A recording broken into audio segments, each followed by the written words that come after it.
If you're going to be in Tombstone long, feel free to call on me. I'm looking forward to seeing you very soon, madame.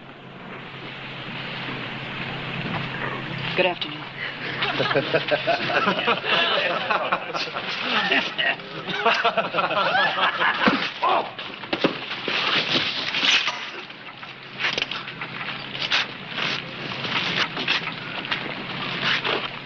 What's going on, mister?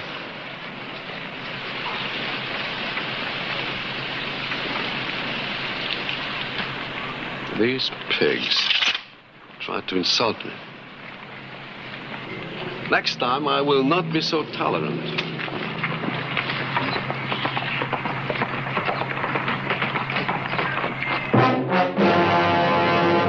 An actual account from the pages of my newspaper, the Tombstone Epitaph. This is the way it happened in the town too tough to die.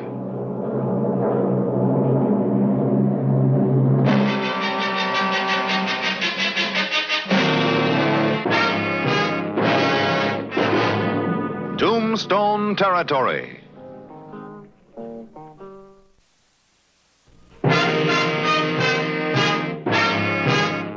DeMarney might be a stranger to Tombstone, but he certainly wasn't any stranger to the gambling tables.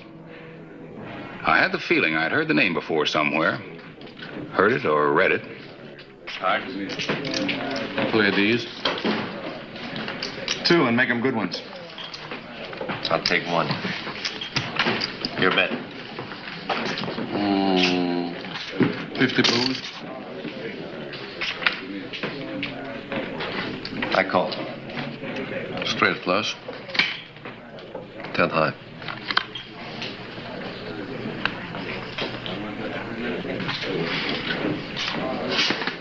Cheating. You are not a gracious loser. You're not only a cheat, you're a crawbilly coward.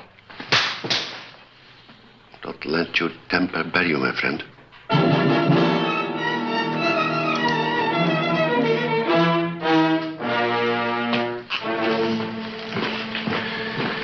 We seem to have a seat open. Care to sit in, Sheriff? No, thank you. It's a little steep. Too bad. I had a feeling you would be quite an opponent. My deal, I believe.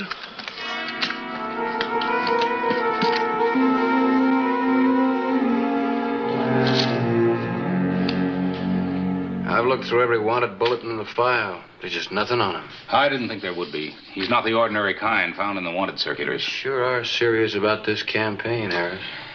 We've got to do something about this town before it's taken over by gamblers and fortune hunters and gunslingers. Yeah, I know, but DeMorney has to step out of line before the law does anything. This isn't just DeMorney. It's that whole element. Tombstone's sitting on a hill of silver. So every card sharp and killer has to come here. Well, the Epitaph plans to make it tough on them. I'll back your play. Wish they'd answer from St. Louis. St. Louis? Yeah, DeMarney had tags on his baggage. Hotel Danton, St. Louis. I wired Johnson of the Dispatch. He'll let me know if they've got anything on him. You sure do seem positive about this DeMorney. Yeah. Call it intuition if you like. I just know he's up to no good. When he isn't gambling, he's playing the dashing Continental to Carol Thayer and her Soledad mine. Yeah.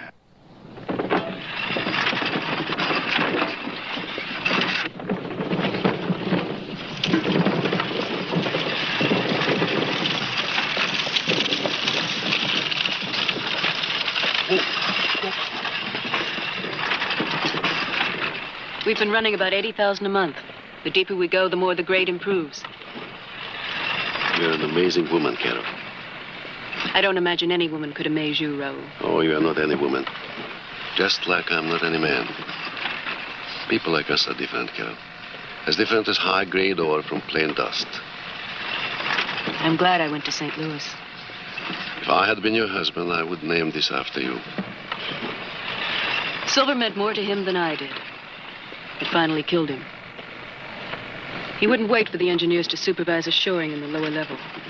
He did it himself with a crew of Indians. It collapsed on him. That was 2 years ago. And you have been alone since then. You're not made for loneliness. You're a woman who should be surrounded with love and gaiety. I make no pretenses to you. All I can offer to you is my name and my love. If I could, I would lay the whole world at your feet. Paris, Vienna, whole Europe. A world of culture that would appreciate you for the lovely being that you are. I would make you forget this burned-out, arid country and people. I must go home, Raoul.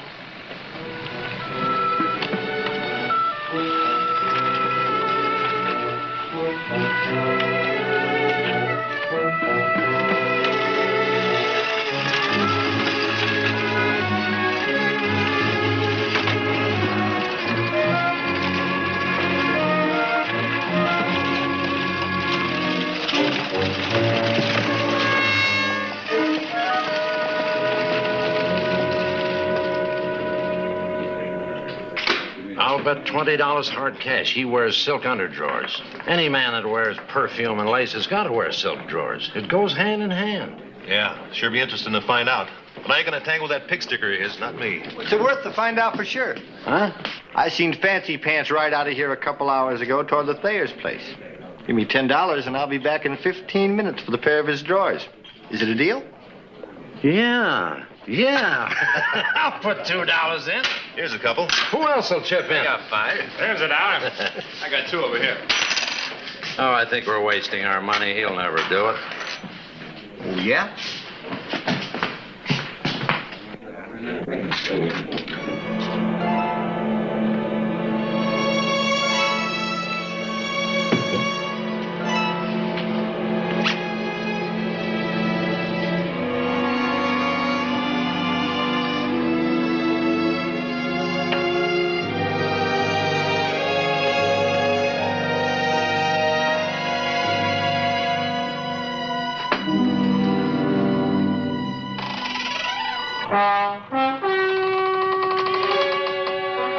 Thief, stop!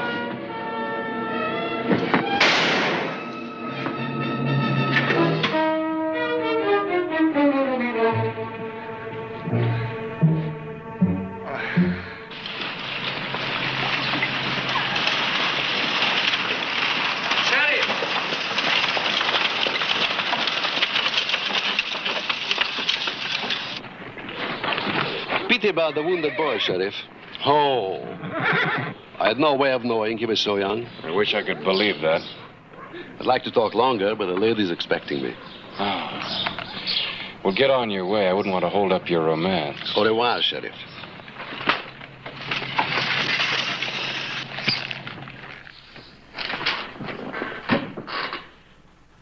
Duarte, well known to gambling establishments, St. Louis and New Orleans. Notorious duelist known to have killed 4 men in pistol duels. Claims to be of French nobility. No proof in evidence. Advise you steer clear. Hope this helps. Johnson, dispatch. What are you going to do about this, Harris? I'm going to print it. Let the people of Tombstone know exactly what DeMarney is. Well, that's fine, but what about Carol Thayer? She should be the first to read this. DeMarney's after the Soledad, and she hasn't sense enough to see it. I don't think she's going to appreciate having the whole territory know that Des Moines made a fool out of her. That's what'll happen if you print this. Well, what do you suggest? Let me show it to her. Des Moines will be on the first stage out. All right. I hope it works. She's a pretty stubborn girl.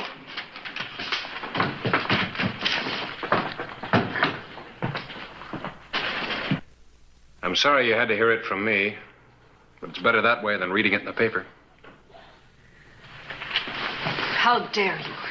A man couldn't love me for myself. Is that what you're trying to tell me? Listen, Carol. You listen. You think I'm one of your dried-up Tombstone drabs? Look at me. I'm a woman, a very pretty woman. You're a beautiful woman. I don't have to buy any man. I didn't say that. I know all about Raoul. The men he's killed and the things he's had to stoop to because of people like you. How many men have you killed, Sheriff? And since when is gambling a crime? Guess I made a mistake coming here. You did. Now get out of here.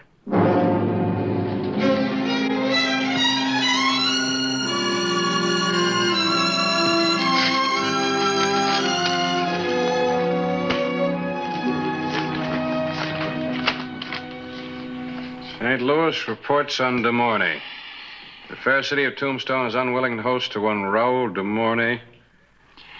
Now maybe he won't find the picking so easy in Tombstone.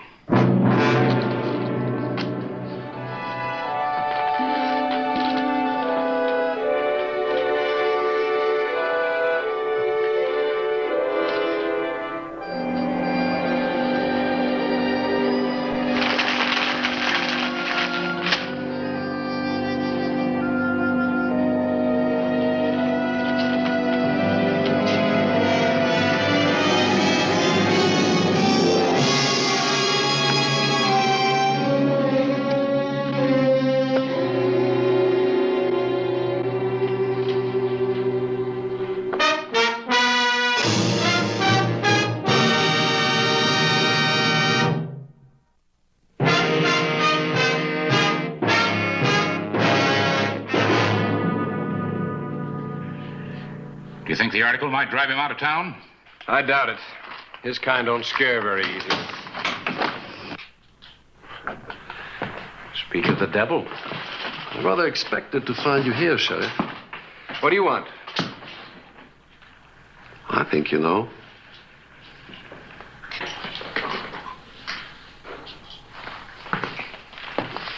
Do you consider yourself a gentleman, Mr. Clyburn? What are you getting at, Des Moines? I think I know what he means, Clay. Yes, I consider myself a gentleman. Oh, that pleases me.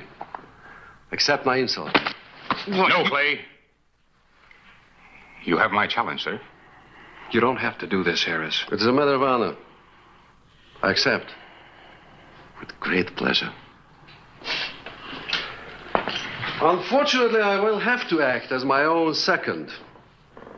Due to the shortage of gentlemen in Tombstone. I assume the sheriff will act for you, sir. What are you after? Another murder? Murder? No murder. There's no law against dueling in Arizona. Dueling is a part of culture. Man against man with equal weapons. With a distinct advantage to a killer trained in the use of a dueling pistol. An art, a refinement, a sophistication foreign to you people. Foreign to the 4 men you killed? I should know better than to expect you to know the niceties of gentlemanly combat. Your kind is better suited to brawling with your fists. Or shooting behind protection of wagon wheels. You all through now? Mm-hmm. Maybe you'd like to slap my face with your little gloves. I shall be glad to oblige you after I dispose of Mr. Clyburn. You're pretty sure of yourself. Positive. If you will act as Mr. Clyburn's second, I will make arrangements now. As a challenge party, I choose pistols at 10 paces. Perhaps you can suggest the location and time. Tomorrow morning at 6 o'clock, San Pedro Wash. Excellent. Good night, gentlemen.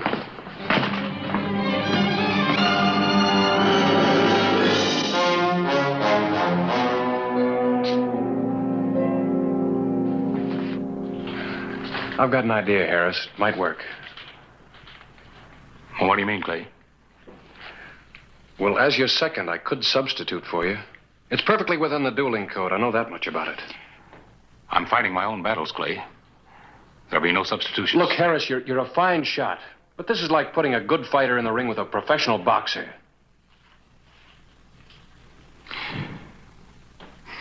I can't let any man put me in the position to be called a coward. You're no coward. Thanks.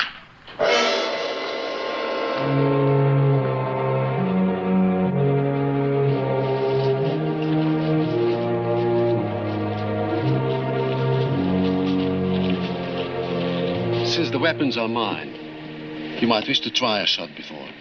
Go on, Harris. Give you an idea how they balance. That might be a good target.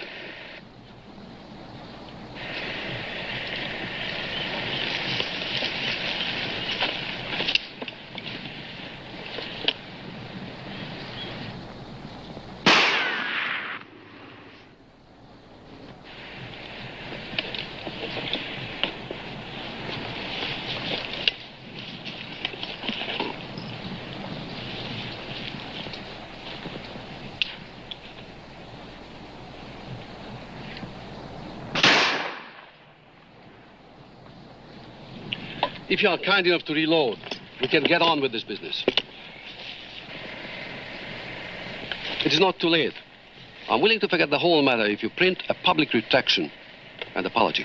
I challenged you, de Morani. There'll be no retractions or apologies. As you wish.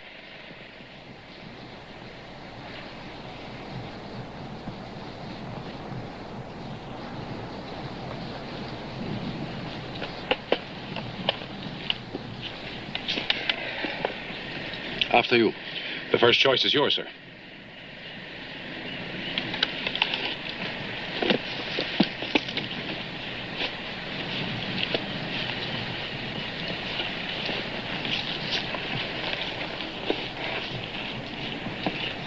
At the word march, you'll each take 5 paces to my count. The 5th pace, you can turn and fire at will. Are you ready? Ready. March. 1, 2, 3, 4, 5.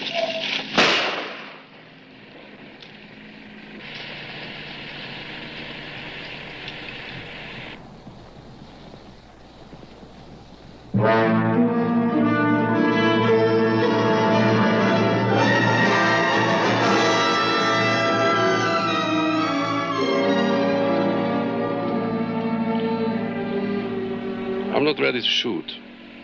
Perhaps tomorrow or another day. I'll let you know. What are you trying, de Mornay? Very simple. Mr. Clyburn owes me return of fire. I have the right to collect any time I choose. It's part of Code Duello. He's right, Clay. He's got to call on me whenever he wants it. Let's see that you remember that.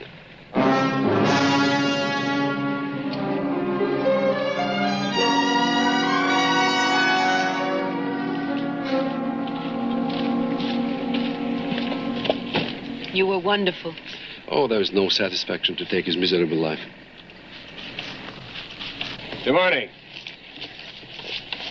What now, Sheriff? You use every trick in the book, don't you? Trick? Mm-hmm. That black suit against the trees.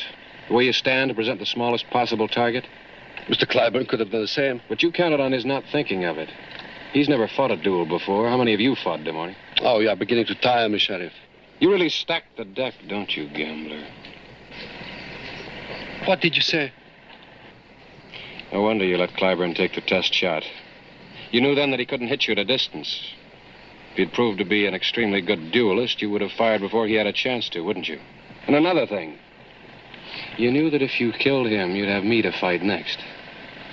All this talk about being a cultured gentleman makes it easy for you to weasel out of a duel that might go against you, doesn't it?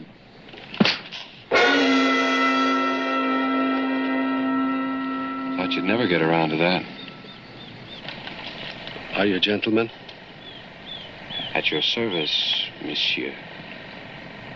Nobody can talk to me like that. I'll use my own iron. That gun against the most delicate weapon the world knows? Well, I guess that's what it is. It's the new world against yours. Your world's old, de Mornay. One of honor. One bullet, of course. That's the code. Mm-hmm.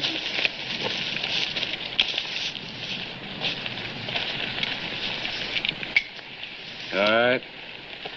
Now we'll fight your way. And mine. Are you ready? March. 1, 2, 3, 4, 5.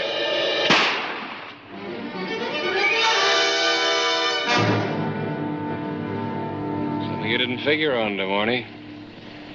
You turned sidewards to give a small target. Out here we crouch. It would have been right between your eyes. But it wasn't. Now I owe you a bullet. All right? What are you waiting for? Get it over with. No. Don't you worry, my dear. He hasn't got the stomach for it. You're right, de Mornay. I can't shoot a man in cold blood. Either you knew that, or you got more courage than I gave you credit for. I don't imagine you'll ever know, Sheriff. I'll know soon enough, because I'm not going to kill you.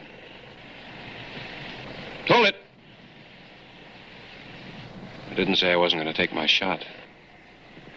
There's nothing in the dueling code says I have to shoot to kill. Now, do you know what I'm getting at? I don't know what you mean. Well, you're quite a card player in addition to being an excellent pistol shot. So I've got a proposition for you. Go on. First of all, forget that you owe the editor a bullet. Secondly, get out of Tombstone today. Or? Or I put a bullet through your right wrist. I don't understand you. Without your right hand, you're as good as dead tomorrow morning. No more duels, no more cheating at cards. You might even have to work. You're an uncivilized savage. To your way of thinking, maybe we are uncivilized. But this is a new country out here, and we got new rules. Take my advice. Get used to them or get out. You got 10 seconds to make up your mind.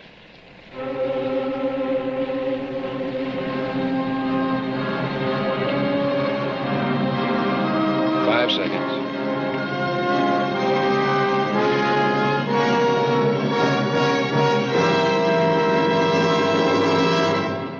Time's up, Damoni. I accept your terms.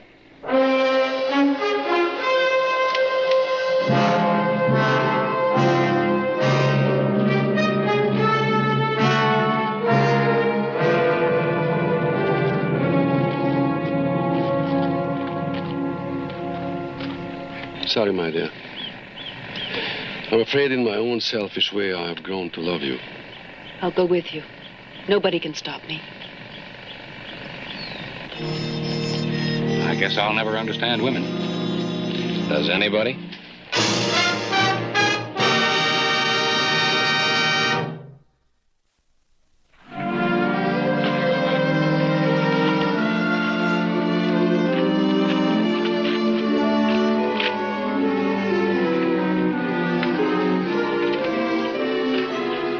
Mrs. Thayer and I are leaving Tombstone to be married. Will you accept my hand in sincere apology? I want to try living in this new world of yours. You said it has a new set of rules. That's right. Well, surely there must be a room for apology in those rooms.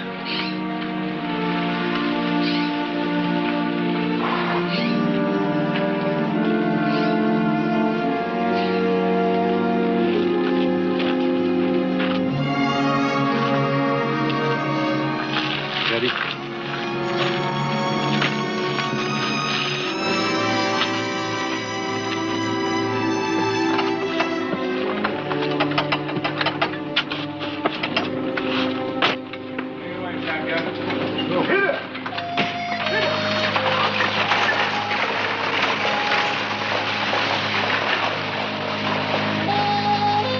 Well, what do you think? Understanding comes hard sometimes, but it's worth it in the end.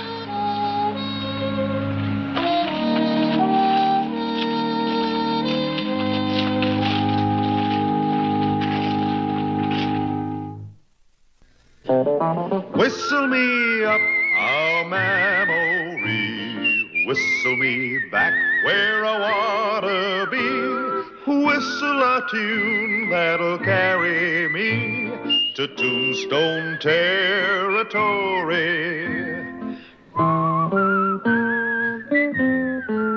If your past has run afoul of the law, it's a handy place to be, 'cause your future's just as good as your draw in Tombstone territory. The express agent in Pantano. Where's your buddy Ellis? Well, You stand fast, Hollister.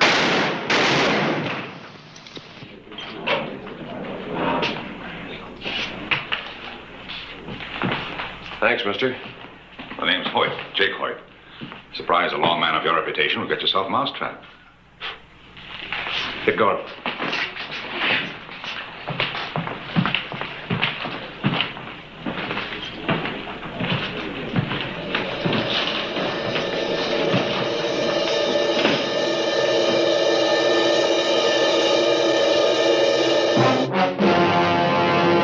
An actual account from the pages of my newspaper, the Tombstone Epitaph. This is the way it happened. In the town too tough to die.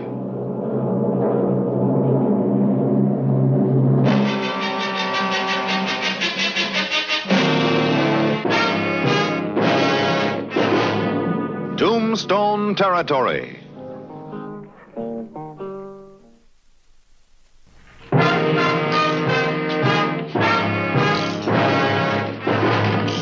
Come on, Clay, settle down.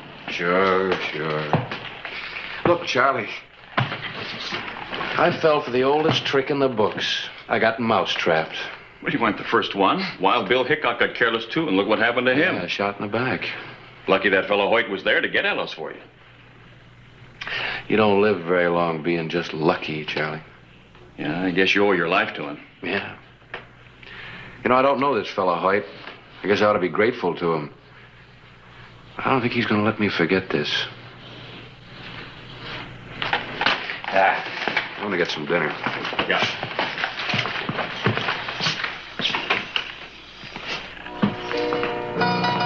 My name's Radcliffe. I own the place.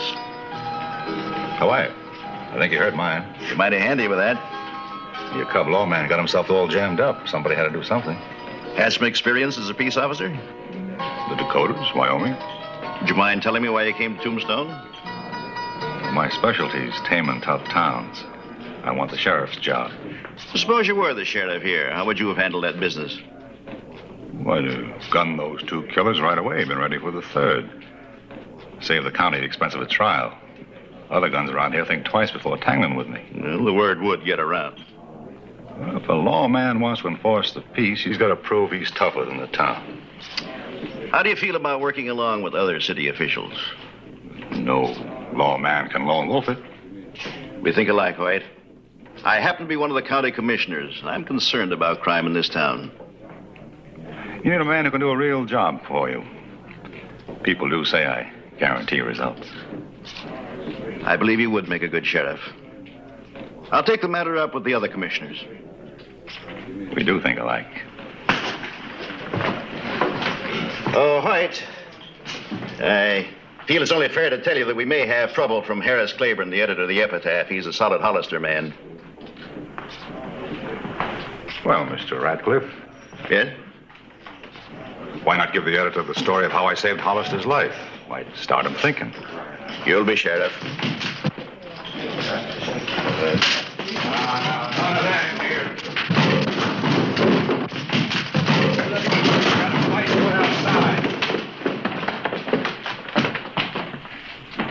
What's going on here? Nothing's going on now. Hoyt just took care of it.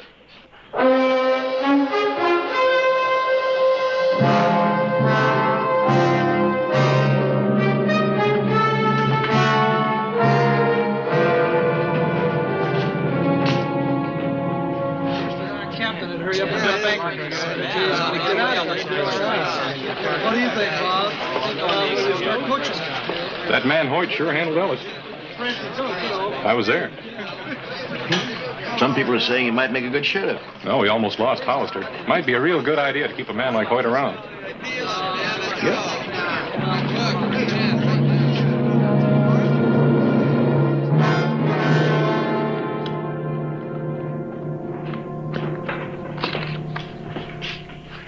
Good morning, Radcliffe. It was a good story on Jake Hoyt. It was a fine job of reporting.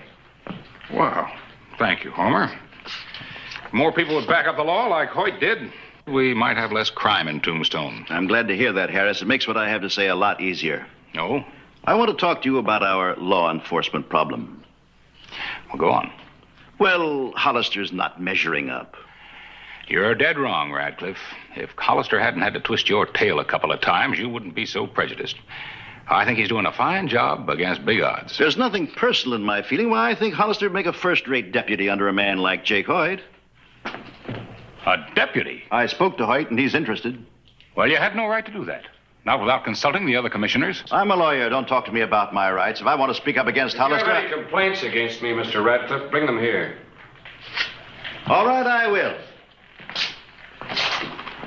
3 weeks ago, a stage was attacked and the driver was killed. Everybody figures a man named Al Coakley did it, and you haven't arrested him. Al Coakley can't be found. I got bulletins out for him. Jake Hoyt would have had him behind bars the day it happened. I'm calling on you for action, Hollister. I'd better get it. He's found a new candidate for your job, and he intends to push it. Well, looks like Hoyt's quite a hero around town. I printed what happened, Clay. Yeah. And now I suspect he may have shot Ellis just to make a name for himself. But I can't print that. Not without proof. We do know that Radcliffe always wanted a sheriff he could control.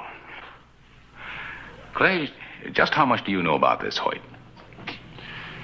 I'll let you know.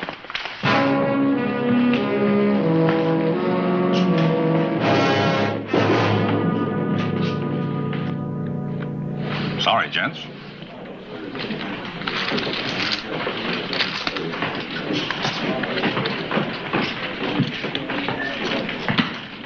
Hoyt? Hello, Hollister. I'd like to talk to you. Why not? Go ahead.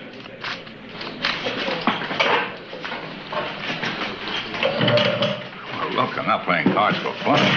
I'm working these days for Radcliffe. I didn't know you're taking a job dealing. Thought you were after a different one. Yeah, sheriff. I'd be mighty good at it. Why don't you level, Hoyt? You killed Ellis to make a name for yourself, didn't you? Oh, that's ingratitude. Doesn't your conscience bother you? What about your conscience? Got none. Was left out when I was born. I'm going to get you a job. You save yourself a heap of trouble by resigning. I mean, why is it so important to you? Well, Tombstone's the last of the wide-open towns. I like the ring of it. Sheriff of Tombstone. Any other reason? Public demand. Mr. Radcliffe's behind me 100%. Mr. Radcliffe's always wanted a sheriff he could run. If you're suggesting... I'm suggesting that you get out of Tombstone. You know, for your sake, Hollister, I hope it doesn't come to gunplay between us. Well, don't force it. You wouldn't have a chance. You got a conscience. I hope so. I saw that the other day when you didn't gun down those two. You got to decide to kill. That slows you down. Now, you take me. I'm always ready to kill. Yeah. I got that impression. You got to fight with your conscience whether or not to draw on a man. I don't. That gives me that big split-second edge. Well, you know, facing fast guns like you is part of my job, and I'm still around. I'll say one thing, Hollister. You don't scare easy. That's right. But if we do tangle, you'll be dead before your gun clears the holster. Well, we both know where we stand. 3 bullets.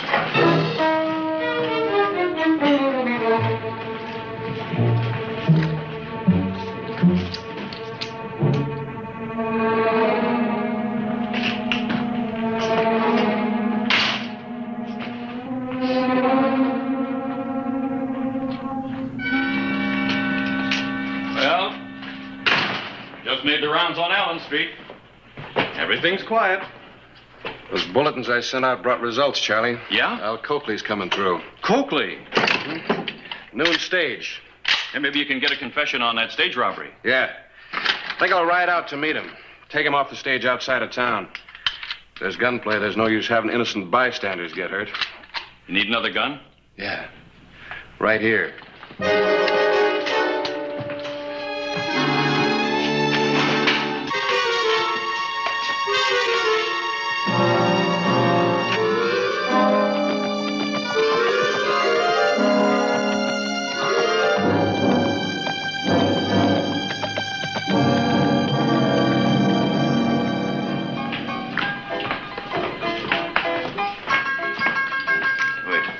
See you. Table's closed. Table's closed. You'll cash in your chips.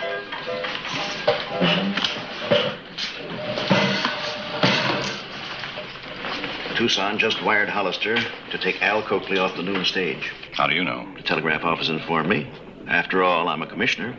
Why are you telling me? Hollister will pick him up. I just saw Hollister riding out of town, right at a time when he's needed most. And so I'm calling a meeting of the commission and demanding an immediate ouster for Hollister. Hold off on that meeting. I'll haul Al Coakley off the stage.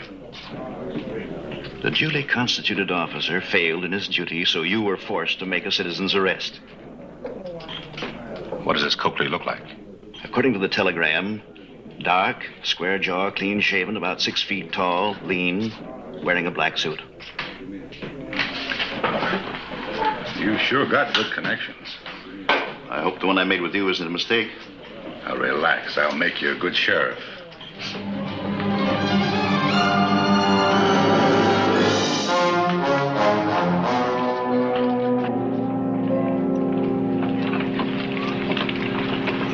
What time is it? About 12:30. Almost a half hour late. Not nervous, are you? I am. I hope we're doing the right thing. Well, if Hollister can't do his job, somebody's got to. If you have to whistle, keep on the tune.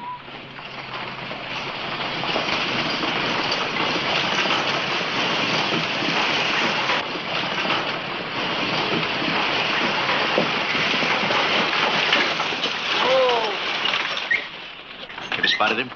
Nope. Dust her off a little, she'll be okay. Pay attention. Well, that's what I'm doing.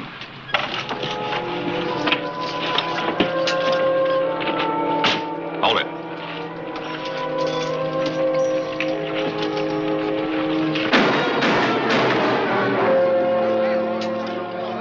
Stand back, all of you. It's all right. Somebody get Deputy Riggs. This man is a wanted criminal. Yeah, the man Hollister was afraid to face. Al Coakley.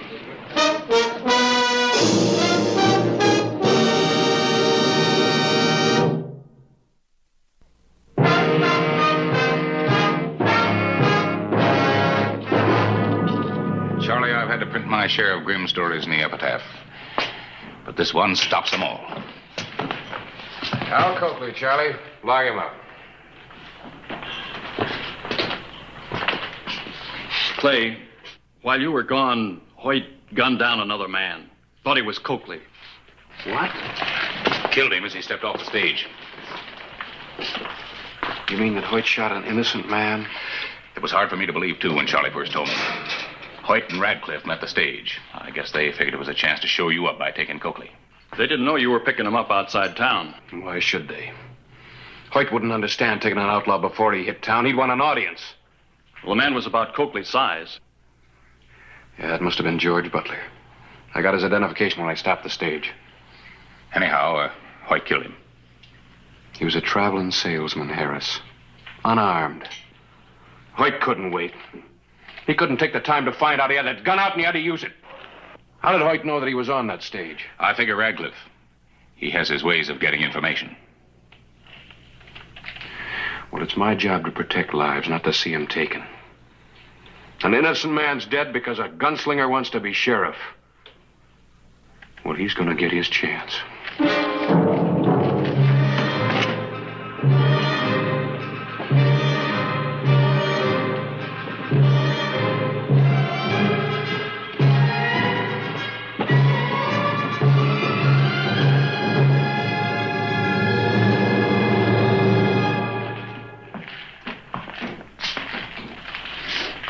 Has Hoyt been in? I ain't seen him. Radcliffe? Nope. Mr. Radcliffe ain't in. Sheriff, I told you he ain't in.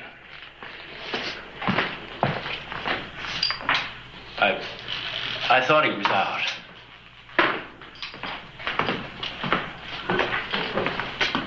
Hollister, I did what I did because I figured it was right. I know why you did It it. seemed to me Hoyt was the man who could stop crime in Tombstone. I made an honest mistake, that's Well, all. your mistake has already cost the life of one man. Believe me, Hollister, I regret that. Well, the account's not closed yet, because the killing isn't over with.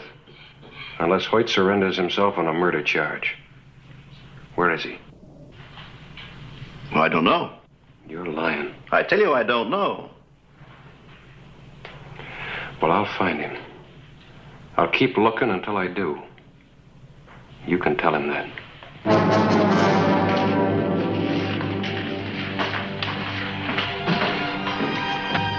Otis, come here. I tried to keep him out, Mr. Radcliffe. Get word to Hoyt. Tell him Hollister's out to get him. Say we've had enough gunplay and tell him he's got to get out of town.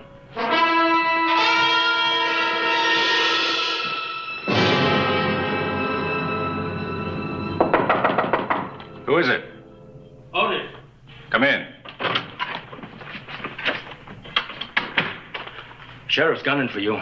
Radcliffe wants you to leave town. Oh, plan misfired, and that's enough for him, huh? Well, it's not enough for me. You mean you're going to shoot down the sheriff? Hollister's looking for me, isn't he? Yeah, but you can't. All right, he finds me, I kill him. It's self-defense. Yeah, but Radcliffe said I'm not taking orders from Radcliffe. With Hollister dead, nobody argues with me. Now get out.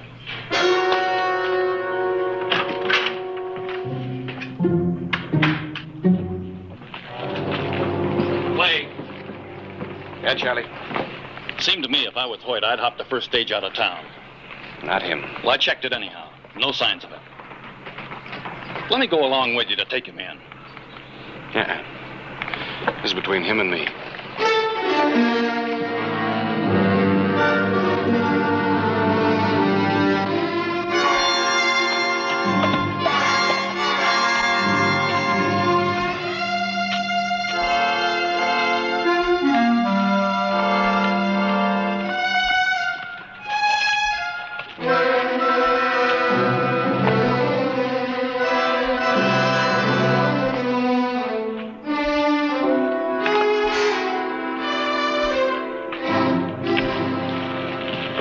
You just ride in? Yeah. You know Jake Hoyt? Yeah, I know him. I ought to. He won a lot of money off of me in a card game, and nobody's that lucky. Have you seen him lately? No. Hey, listen, if you do find him, good luck.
Charlie? Just how good is this Hoyt with a gun? From all I hear, he's as good as they come. Faster than Clay? I hope not.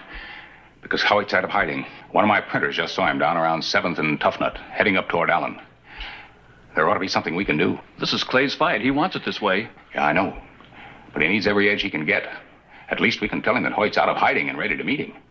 Point is to find Clay. Well, I figure we'll have 2 chances if we separate. You start with 3rd, and I'll head down 7th. We'll both keep doubling back toward Allen. For the first time in my life, I'm thinking of shooting a man in the back if I see Hoyt.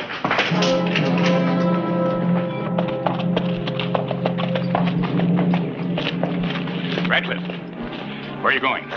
Frankly, I'm trying to find Hoyt. I understand he's going to kill Hollister. I intend to beg him not to carry this any farther. It's a little late for that.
Where on Allen Street? Somewhere's around 6 by now, I guess. Probably coming along Allen this way. Thank you, Charlie.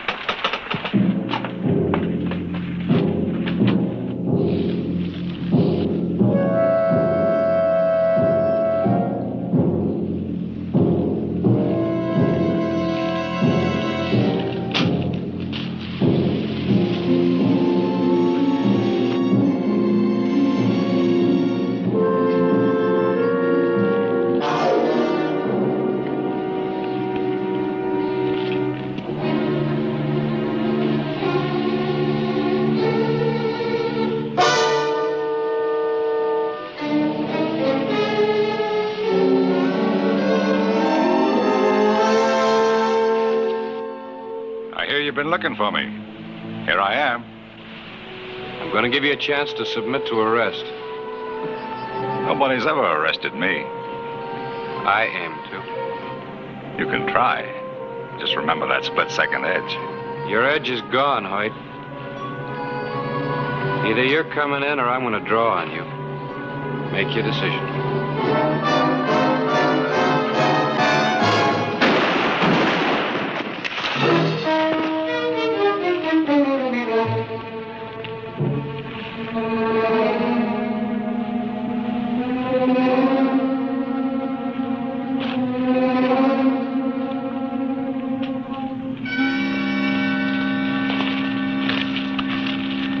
He's still breathing. See that he's got taken care of.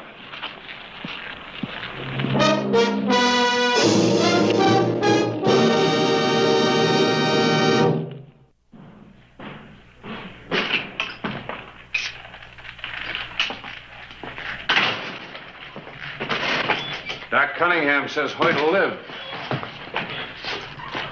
There'll be a murder charge, and he'll need a lawyer. You mean me? The answer is no. It seems to me, Radcliffe, you and Hoyt were partners. At least that's the way it's going to appear in my editorial. You're writing an editorial about this? That's right. Maybe this will start the town taking action against you. And remind everybody that it takes more to make a good peace officer than just a fast gun. Yeah. But you wouldn't be a peace officer long without one.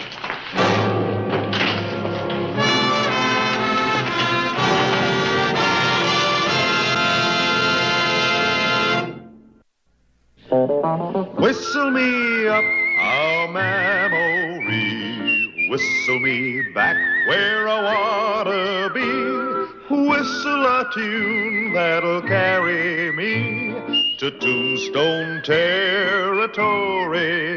If your past has run afoul of the law, it's a handy place to be, 'cause your future's just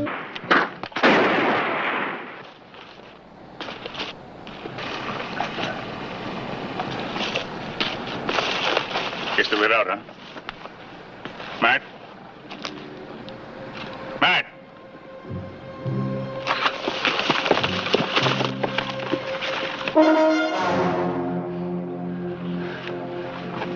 What do we do? We bury him. Get busy with the shovel. I'll stand guard.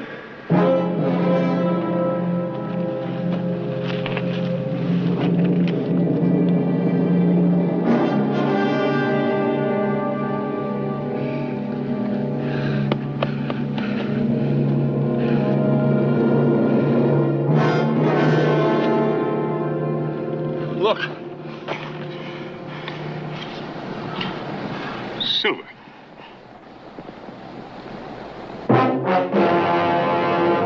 An actual account from the pages of my newspaper, the Tombstone Epitaph. This is the way it happened. In the town too tough to die.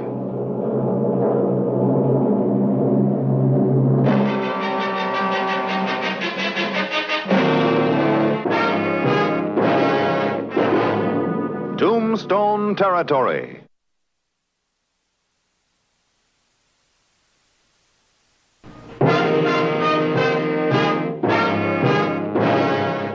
August 22, 1882. The epitaph heralded another fabulous silver strike. For some, it was a moment of rejoicing. For others, the celebration was bitter, due to a trick of fate that had moved in to make it so. Very old man, we found this thing. I looked down and I seen it, and I reached out like this, my head is beat. And we got it. It's a bit of silver plate. You heard what Pete said about the assay office? We got it. I don't know, but... Carter, I'm going to ask you one more time. I want my father's share of the strike. What share? Old Matt had no share. The Indians got him before we struck it. You had an agreement. Now I'm going to get what's mine. You going to give it? Or am I going to take it? Ollie's right. He deserves a share. I told you before, old Matt had no share. Belongs to Billy and me. Nobody's pushing us out. Yeah.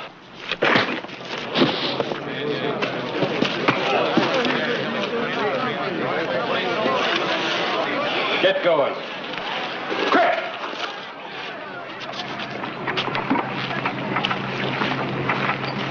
That hothead of yours is going to get you in trouble. Ah, now, Hold it! Come on down to my office. We'll talk it over. when? Now.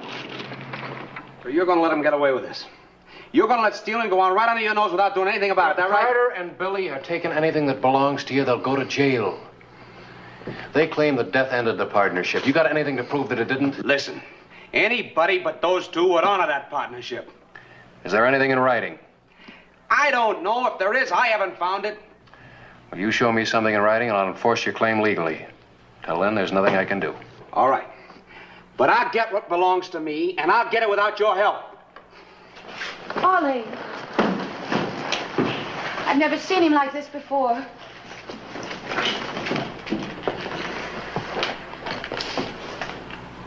Ollie's right, you know. Sure, he's right. But not legally. I was speaking about the moral right. That's what makes it tough. They're both right. One of them legally and one of them morally. I'll go up and talk to Carter and Billy.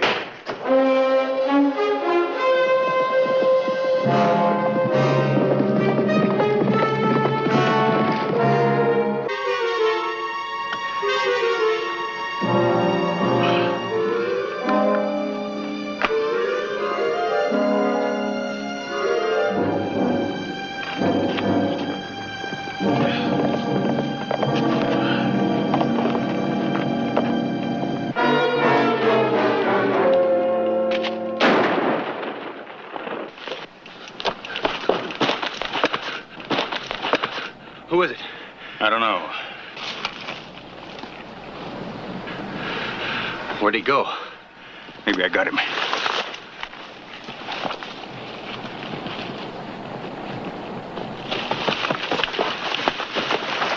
Drop your guns. Oh, we didn't know it was you, Sheriff. Doesn't matter who it was. There's free land around here. Anybody's got a right on it. Not here. We got a claim. Nobody's got a right here but us.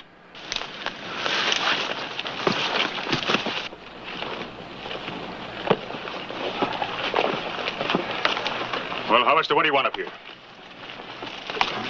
This is Matt's grave, huh? Yeah, we dug the mine over there so Matt wouldn't be bothered none. Got to show proper respect for the dead. You could show more respect by allowing his family in here to tend the grave. Oh, no. Then they get the idea they come up here any time. Anything wrong with that? They want to come here because they think they own a piece of this strike. Well, they don't. Carter, everybody in Tombstone thinks Ollie and his wife should have Matt's share. If I caught that Apache arrow, Matt wouldn't be giving any shares to my family. Matt wasn't that kind. You're wrong, Carter, and you know it. I knew Matt. You got a warrant to arrest or something? Nope. Then get out. You got no right here either. There's gonna be trouble. You can stop it. If there's any killing ahead, I'm ready for it. Just don't step out of line, that's all. Get to work.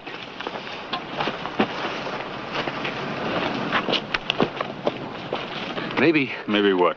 Maybe we should give Ollie some. Wouldn't hurt nothing, you know. Just a little bit. You gotta fight for what you get, Billy. Nobody gives a hang for you and me. You gotta take when the time comes. The time's now. Yeah, you gotta take. Nobody ever gave me nothing, ever. You gotta take.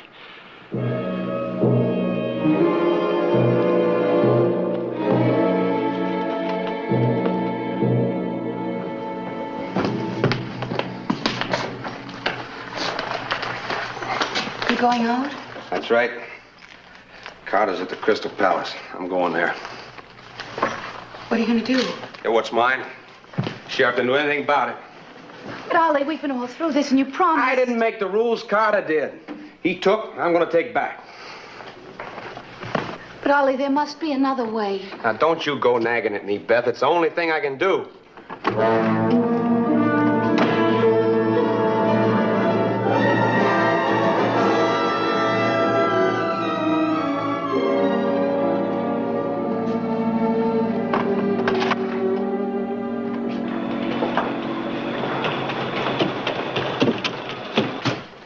Ollie's gone to the Crystal Palace to force Carter into a fight.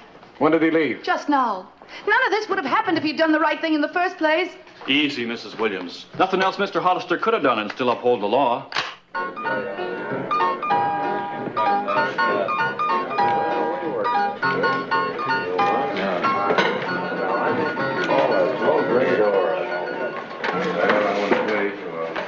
Oh, Ollie, we don't want no trouble in here.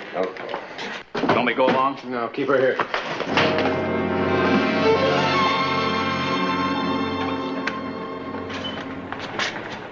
This your last chance, Carter. You ain't safe here, boy. You better go home.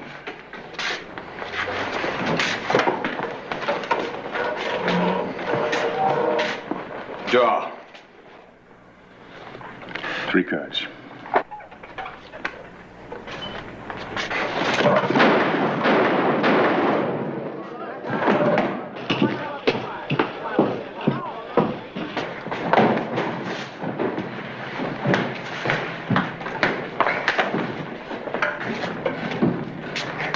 Otis, get a duck.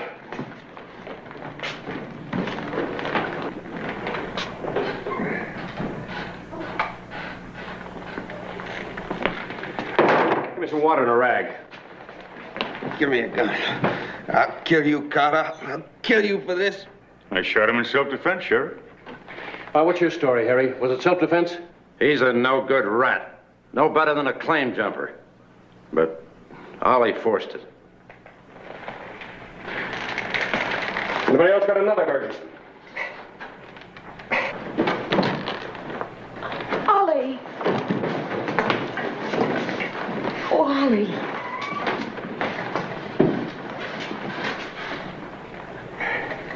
Well, what are you men going to do about this? Mrs. Williams, I ask you not to interfere.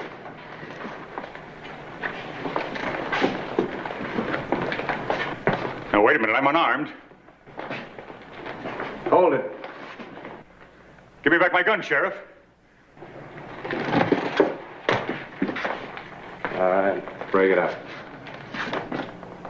What kind of a lawman have we got here? Get going.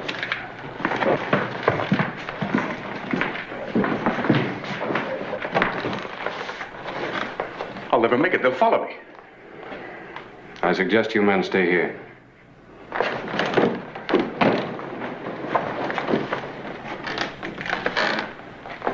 You only think you've had trouble before.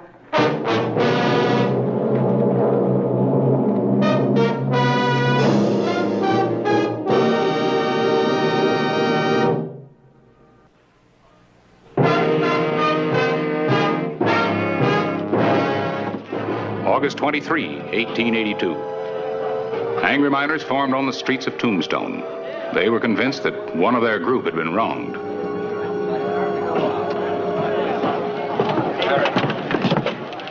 What's going on? What's going on where? What's all the excitement? Is there excitement?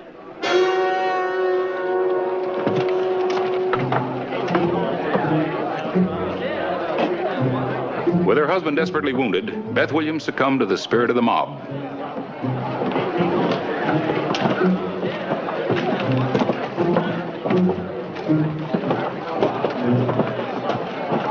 Looks bad, Clay. It is bad. Keep going in.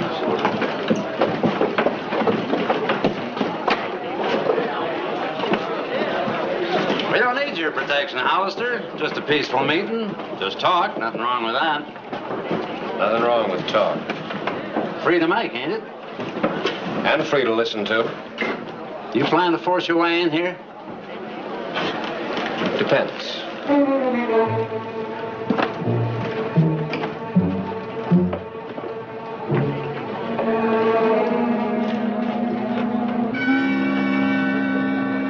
But when an innocent man like my husband, whom you all Lowe is shot trying to protect his rights. Well, it's time something was done about it. What chance do we have if the sheriff refuses to back us up? How long are we going to stand for it? When will something be done? Ollie and I need your help. Can we count on you?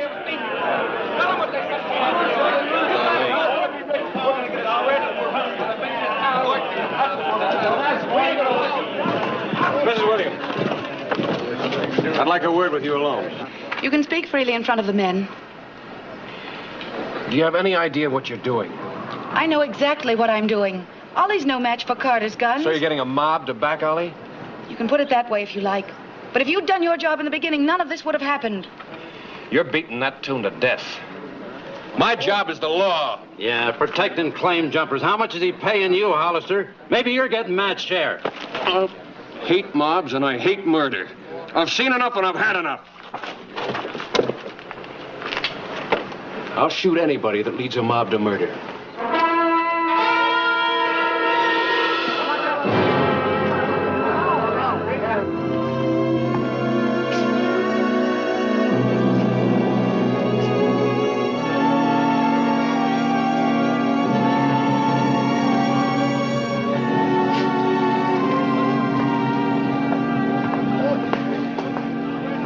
I've sounded out a few men to act as deputies. Any luck? Trying to get deputies for this job's like trying to grab an eel in a bucket of lard. I couldn't get anybody. What about Stan Hoare and Art Smith? Wouldn't touch it.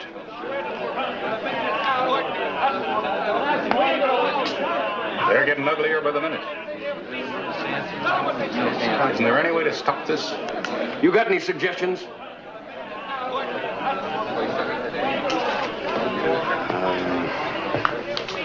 I don't know. When respectable people start taking the law into their own hands, I must have messed up somewhere. Oh, don't blame yourself. What you face would tax the wisdom of Solomon. Why is it the law so often seems to be on the wrong side? Well, if they just give the law a chance, it'd catch up. You can't stop a mob with just a shotgun. There's got to be a way. And I got to find it. With all the land around here, it's too bad a man can't find a piece of ground to rest in without everybody fighting over it. What did you say? I said it's too bad a man can't find a piece of ground to rest in without everybody fighting over it.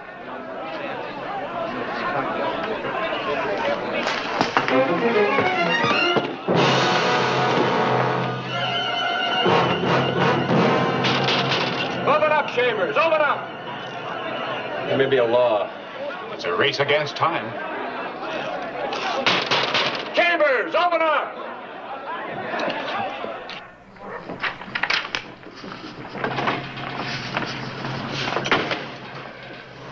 Well, it's something new for you, up with the roosters.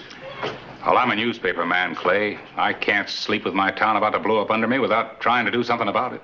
Did you? Beth is the fuse. I thought if I could talk some sense into her, things might simmer down. Did you talk sense? Well, I thought I did, but she wouldn't listen. She just came back from a circuit of the diggings. She's been stirring up every miner within 10 miles of Tombstone. We've got to find some way to stop her. Well, I think Chambers and I did. You found something after I left last night? 2 o'clock this morning. We came up with a territorial law that states that any open ground on which a man is buried belongs to him for 20 feet in all directions. Good for you. And I got a court order evicting Carter. Do you think she'll listen? Only a fool wouldn't. I hope she's not a fool.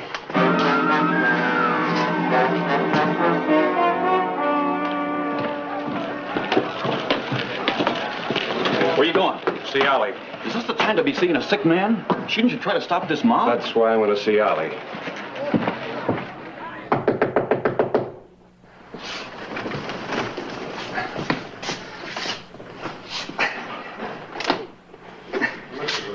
You got this.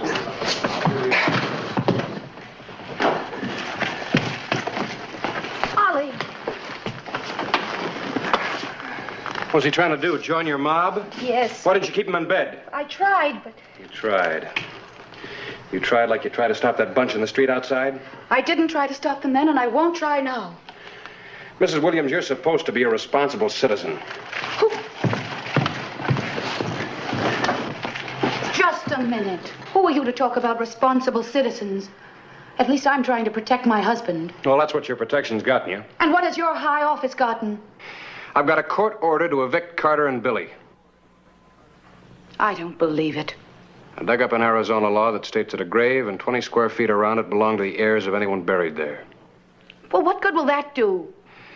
You go out and tell that mob that I'm going to run Carter off. Carter will laugh at your court order, and it'll take a mob to run him off. You won't even try. No. Mrs. Williams, can't you see I'm trying to help you? All I can see is the help you're giving those thieves.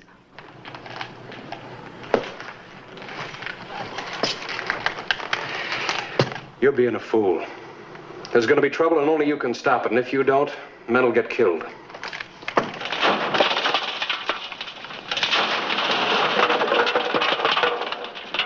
You think they'll be coming pretty soon? How do I know? You think you and me can handle a whole bunch of them? We get enough of them, the rest will run like rats. We'll keep working.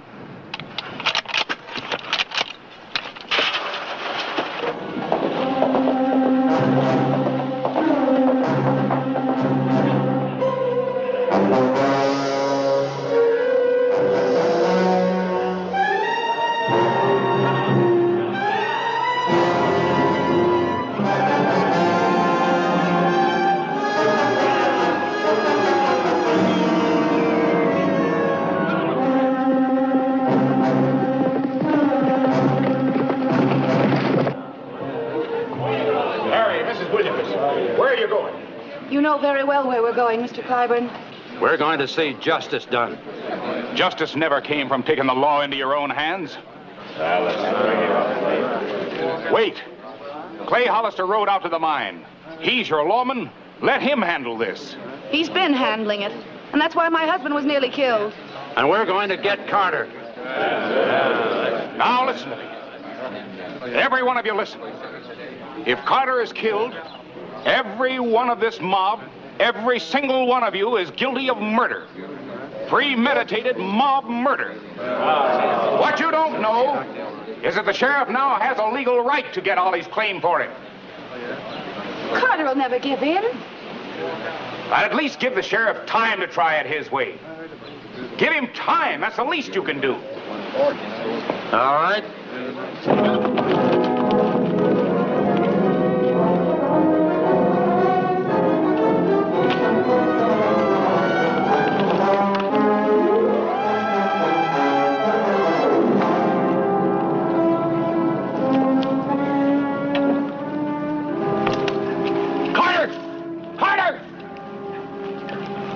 What do you want? What's that? An eviction order. What's that mean? Means that the grave and 20 feet around it belong to the heirs of Matt Williams. That's the law. You'll have to get out. It's a trick. It's no trick, Carter. I'm trying to do you a favor. There's a mob on its way out here to get you. Oh, why don't you stop them then? I will. As soon as you leave. You mean they're going to take everything? You'll get your share. Just move out before I have to bury you next to Matt. After 15 years?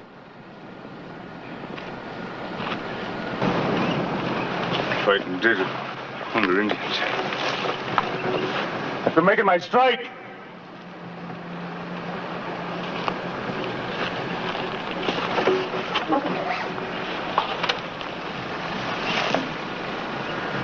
No! I'm going to keep it all!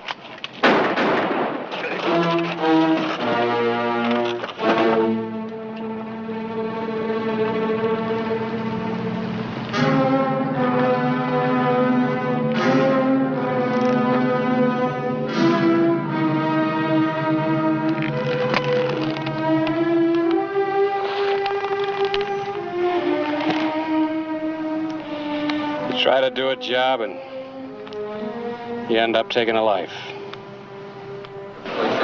Time's up, Mr. Clyburn. And so's Carter's. Let's go. Wait, this is wrong.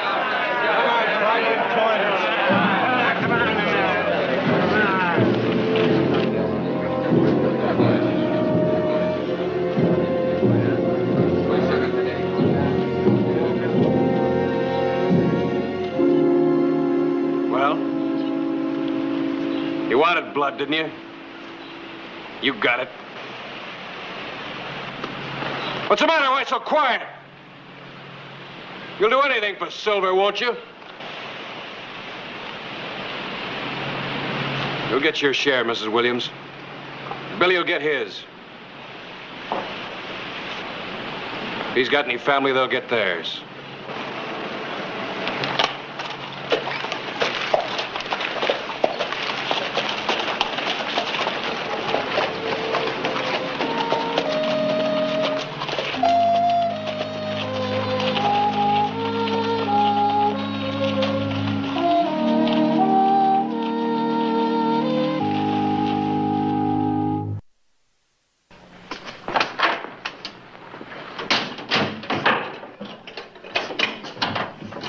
Clyburn. Hello, Clay. Well, I guess I'll run this notice in the paper again. Oh, no answer from Carter's heirs yet, huh? Nope. And we've given him every chance to come forward and claim his share of the strike. Either Carter has no heirs, or they're too ashamed to come forward and admit it. Mr. Clyburn? Well, hello, Charlie. Clay saw Ollie and Beth up at their claim today. Oh, yeah? Yeah, she's trying to get up to courage and wanted to know... What did she want to know, Charlie? Well, if it would be all right if she came in to apologize. In time, when I forget there was a needless killing. I wonder if she's to blame. Whether it's silver or gold or anything that smells like money. There's always a scent of death about it in Tombstone.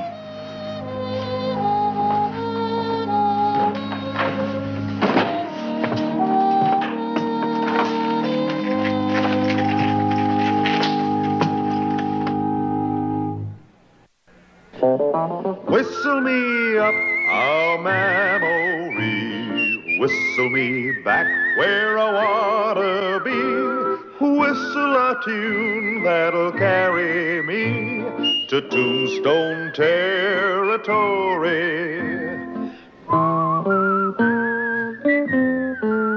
If your past has run afoul of the law, it's a handy place to be. 'Cause your future's just as good as your draw in Tombstone territory. The railroad north of Tombstone, Arizona Territory, May 26, 1889.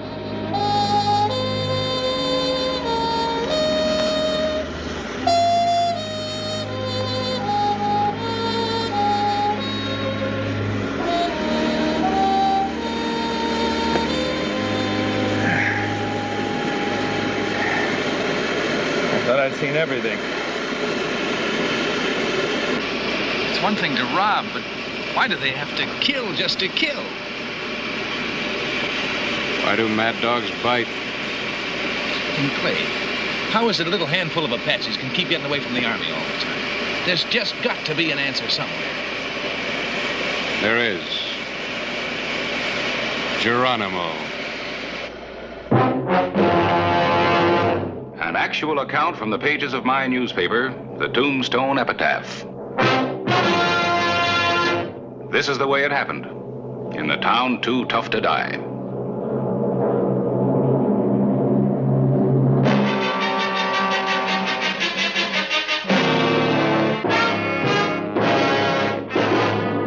Tombstone Territory.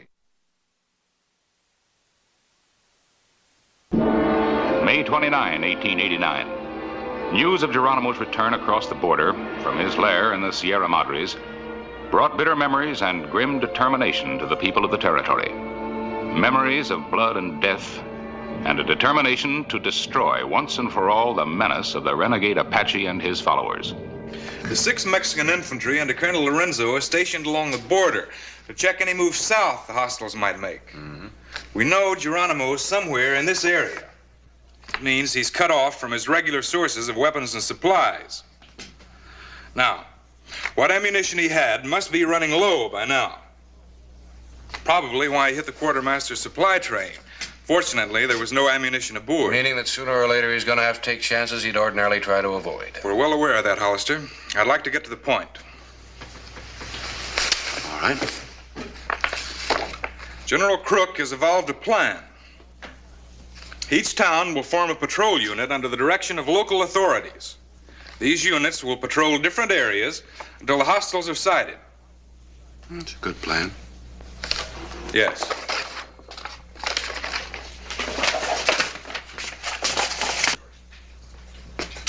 In the event the hostiles are sighted, the patrol unit will send riders to the nearest telegraph dispatch station and inform Fort Huachuca immediately. Then maintain visual contact with the enemy until relieved by the punitive troops. Well, Lieutenant, if we see the Indians, you can bet they're going to see us. And by the time your punitive troops get into action, Geronimo will be miles away. Just a pair of braves can hold back a small patrol until he's clear. A rear guard action? That's right. You give this ignorant savage a great deal of credit. Well, maybe you don't give him enough.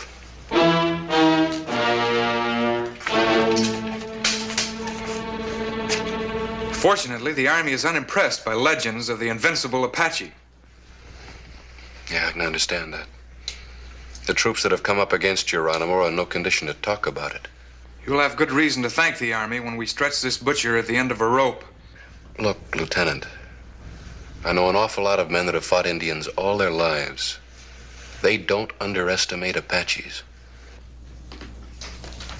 Apaches, at best, not underestimate what's in store for them. Just one question, Lieutenant. You ever even seen a hostile?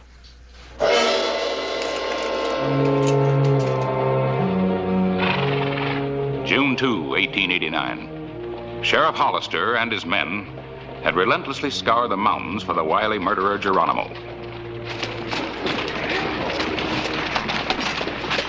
Well, try down south tomorrow. See it sun up.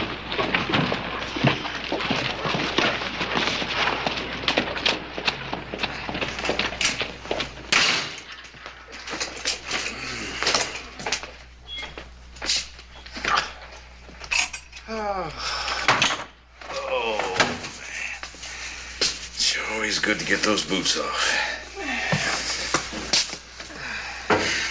You know, it's a funny thing. Most people get their backside sore straddling a horse 8 to 10 hours a day.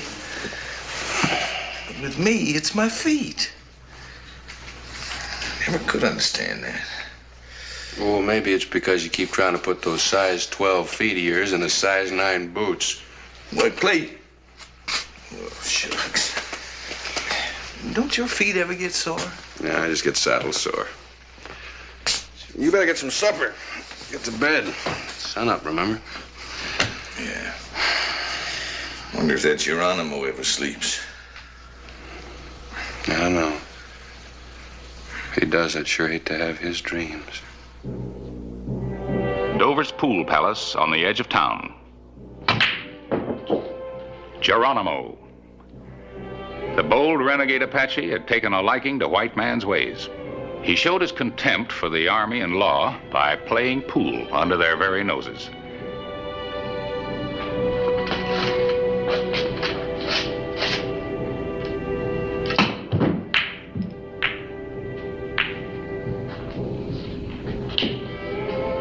Geronimo held the proprietor captive while awaiting a supply of ammunition from a merchant named Kiley, long suspected of illegal traffic with the Indians.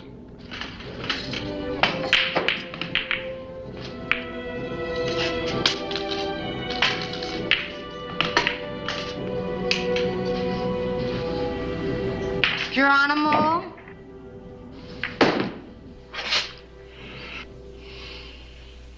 You make me miss. This comb.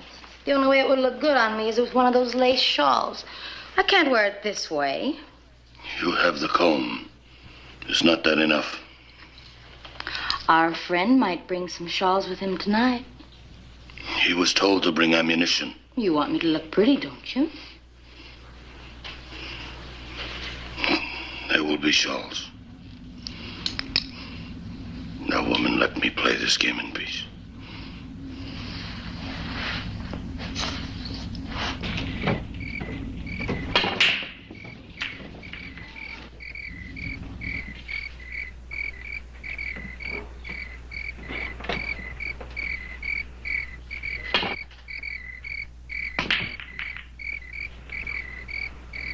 Geronimo.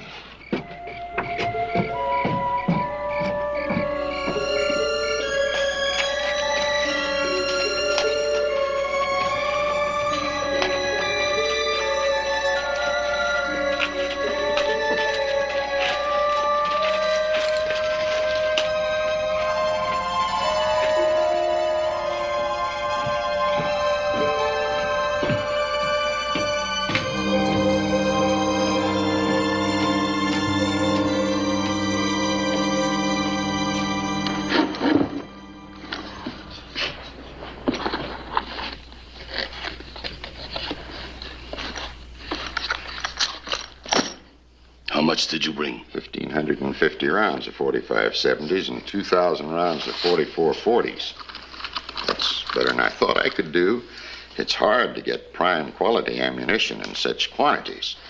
But I know you want the best for your warriors, and that's what I brought. Anything less would not be wise. I think you understand that. I'd never sell you anything but the best. Never. The agreed amount. Thank you, Geronimo. A man likes to know his friends appreciate him. The shawls? Let us consider these womanly things a token of your friendship, friend. I consider it an honor, Geronimo. Take these.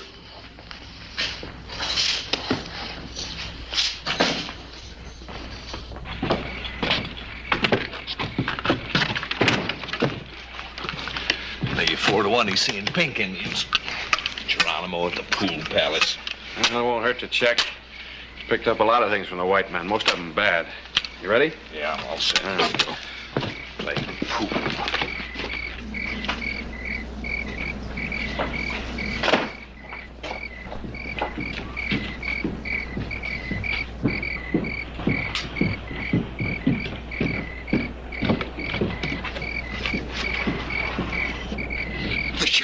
The sheriff. Tell Geronimo the sheriff's coming.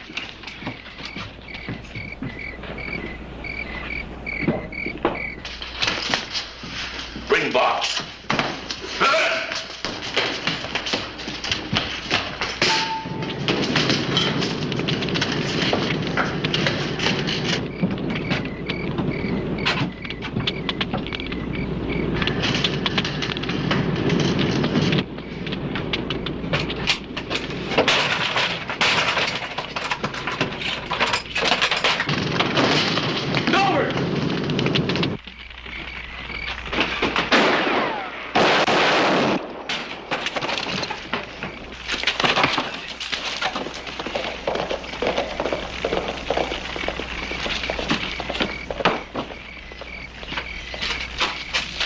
Come on out of there with your hands up.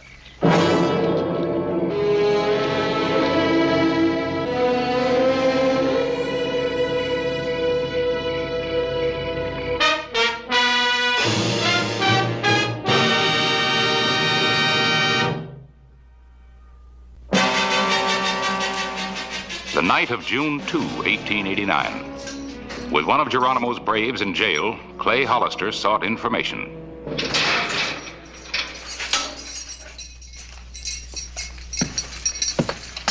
Sit down.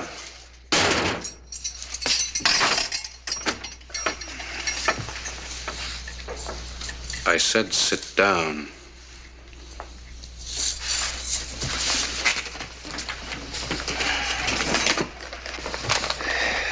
How long have you known Geronimo? Answer me. You don't have no right to arrest me. It's not against the law to know Geronimo. It is against the law to provide hostiles with weapons. I don't do that. You made contact with Kylie so that Geronimo could get the ammunition. How can you wear that?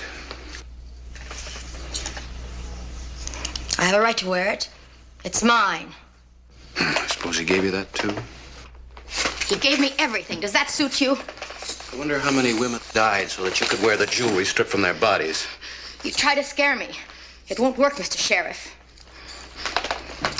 I think you and Geronimo deserve each other. Went to Kylie's store, Clay. Afraid it was no use. Too late? Yeah. Time we got there, he phoned the coop. The store was wide open and the cash box on the counter was empty. They won't get far. Learn anything? Well, let's lock her up. No, Jimmy. Give her a junk and get her out of here. You heard what he said. Pick up your stuff.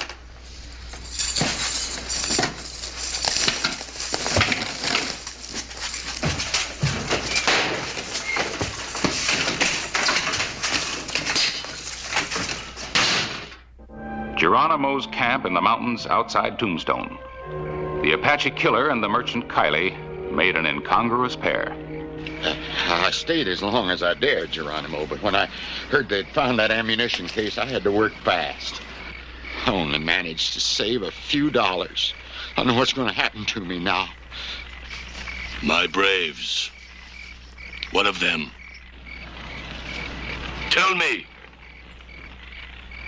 One's dead and one's in jail. But what'll happen to me? My business is gone. My good name. It's terrible. You've got to help me, Geronimo. Lend me money so I can start someplace else. Now, Indians believe in helping a friend in trouble, and you know, I've always been a friend of your people. Always a fair deal and the best merchandise. My people do all for those they know, who are their friends. Seize this carrion. No, Geronimo, I am your friend. Friend, to you, the Indian is nothing more than a fool. To be cheated, robbed of what little he has. No. Kill him. No, Geronimo. Geronimo. Oh,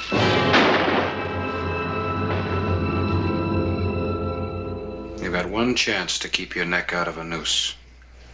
Tell us where Geronimo's camp is. The rope would be a gentle gift of sleep compared to the death I would have as a betrayer of Geronimo. He's got a real good argument there, Clay. Where is he? Where's Geronimo? He is everywhere. He is nowhere.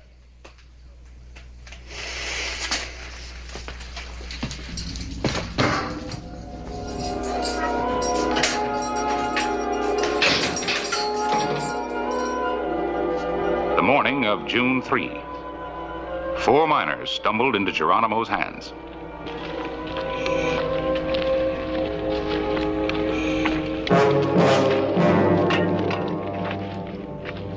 Drop these things.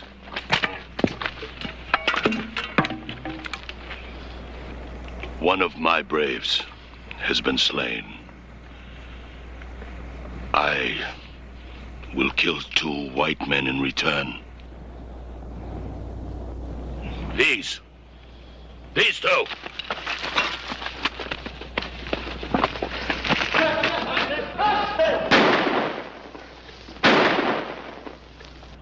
Another of my warriors is held captive. Unless he is freed, I will slay every white man, woman, and child who falls into my hands. Tell this in Tombstone.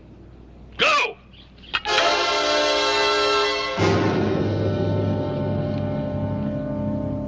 The afternoon of June 3.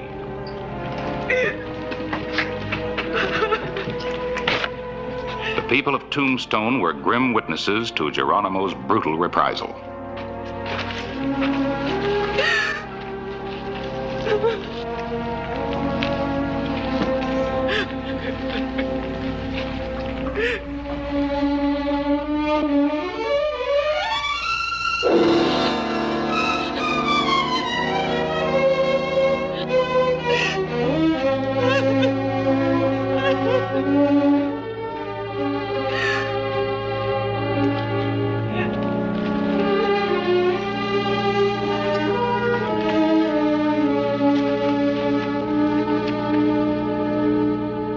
June 4, 1889. Lieutenant Forsyth and his patrols had made no contact with Geronimo. He came to claim the prisoner. My instructions are to guard your Indian prisoner until a detachment arrives to take him into military custody. Those orders are direct from the commanding officer. That brave isn't afraid a lot of innocent people are going to get killed. Miners, homesteaders. Must be hundreds of them in the hills around here, and Geronimo will slaughter them as fast as he can find them. I gotta let him go. You're making a mistake. A bad one. You know I intend to make a full report. Well, the telegraph office is still open. Help yourself. I intend to.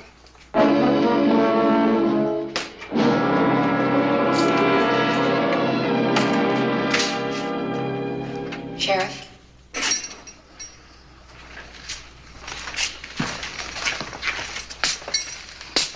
What do you want? I've come to show you where Geronimo is. Where is he? About a 20-minute ride from here. He's been raiding by night. Now he sleeps. How many men has he got with him? Usually 3 or 4. He depends on secrecy to protect his hiding place. Secrecy and fear. All right, now listen to me. You'll find an army officer down at the telegraph office. Tell him exactly what you've told me. I'll meet you there with my deputy and we'll ride out together. Now go on. Woman, you will die.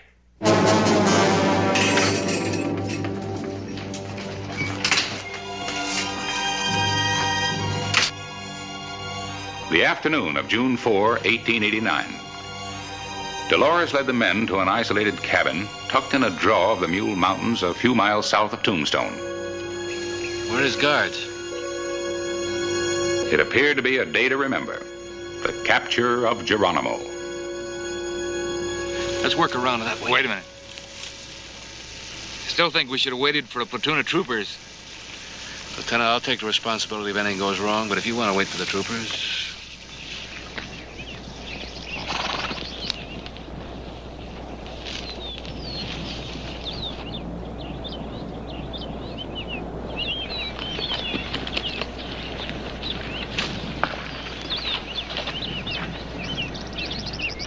We gotta get him before he knows what hit him. Otherwise, we'll get it from both sides. Simple enough. We'll pick him off from the window. And we'll get the rest from inside when they come up to see what's happened. A perfect cul-de-sac. Look, Lieutenant, the job is to get him in. The federal court will take care of him after that. All right, there's only one door, so here's what we'll do. Jimmy? I'm not one of your deputies. Jimmy? Yeah. You and I'll take the front. Right. If Lieutenant Forsyth will be good enough to keep an eye on that window.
gave him both barrels, Jimmy. No man can live with a load of lead like that in him. It's not the first time he's walked away with a hole in him that would kill a horse. Well, maybe next time, Clay. Maybe. Thing is, how come a killer like him leads a charmed life?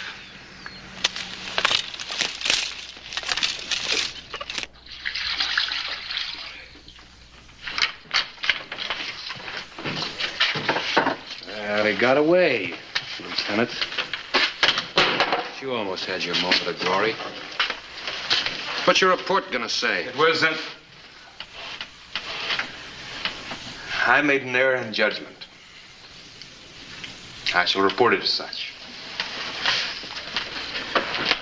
You know, Clay, her life ain't gonna be worth a chewed plug as long as Geronimo's running loose. We'll see that you're protected. You have my word. There's no need for that, Sheriff. I found what really matters once more. It'll be good to return. To return? To where I was raised as a child. To the convent of St. Teresa. Dolores returned to the convent of Santa Teresa. The notorious Geronimo was never actually captured. When he was old and tired, he voluntarily surrendered to General Crook and returned to the comforts of the reservation.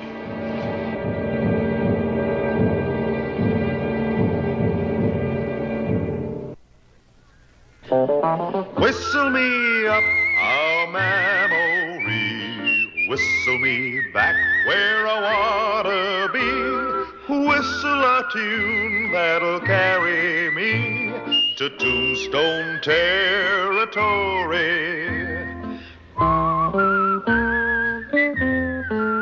If your past has run afoul of the law, it's a handy place to be.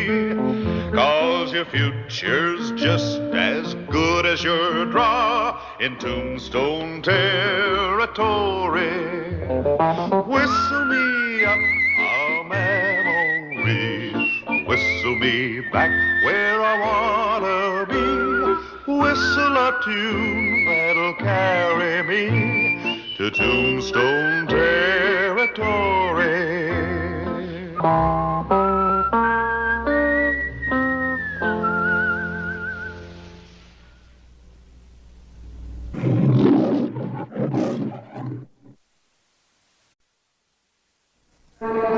Tombstone, Arizona Territory. An overcast morning, July 9, 1886.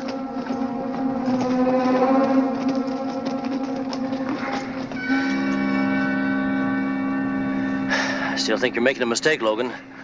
What if Hollister and his posse happen to come by? The lead in my shoulder's getting too heavy to carry.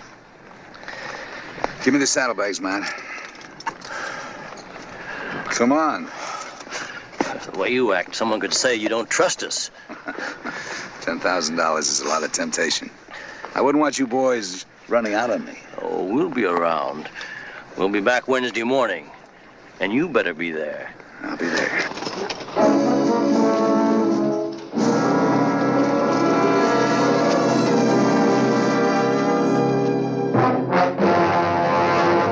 An actual account from the pages of my newspaper, the Tombstone Epitaph.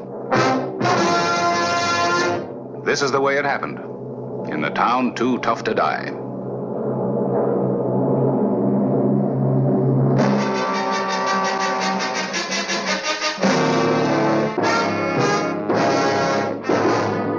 Tombstone Territory.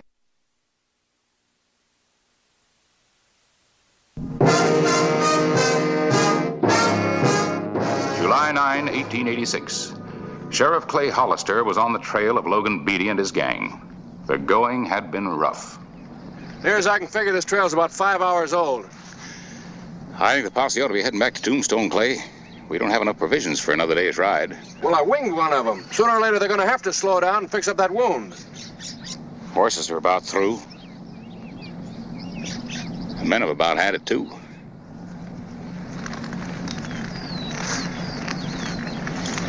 All right. You men head back for Tombstone. Now, what about you, Clay? I get some provisions at the Danbury Ranch, then ride into Fairbanks, get a fresh posse there. Much obliged for your help, Paris. I'll check with you when I get back.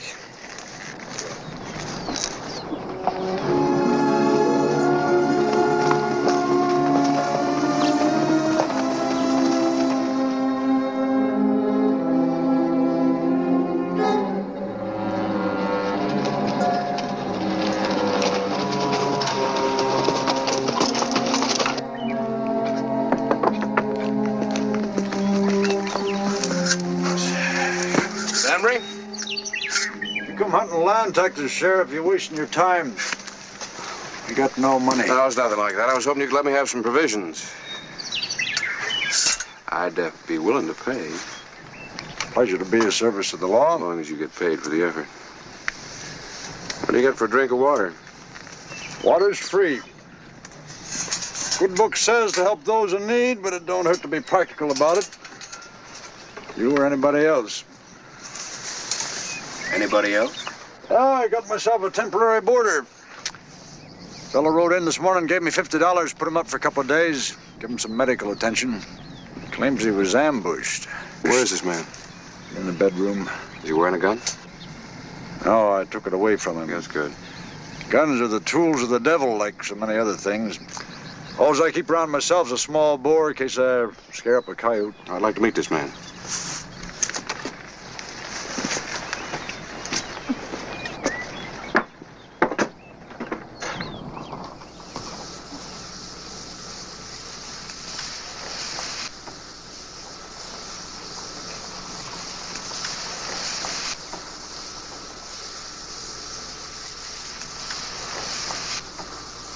Well, you live in Kansas City, Miss Danbury? No. They got a store there sells nothing but dresses.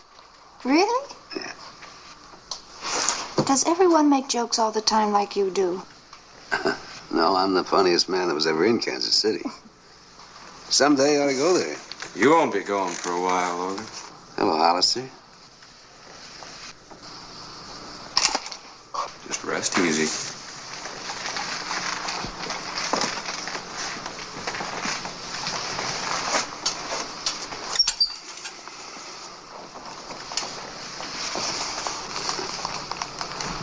It's a family heirloom.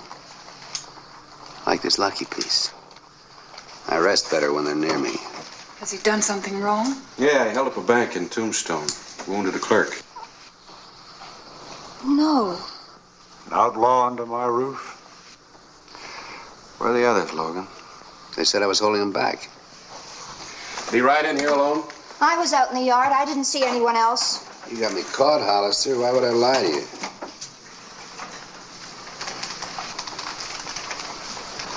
They ran off and left you, huh?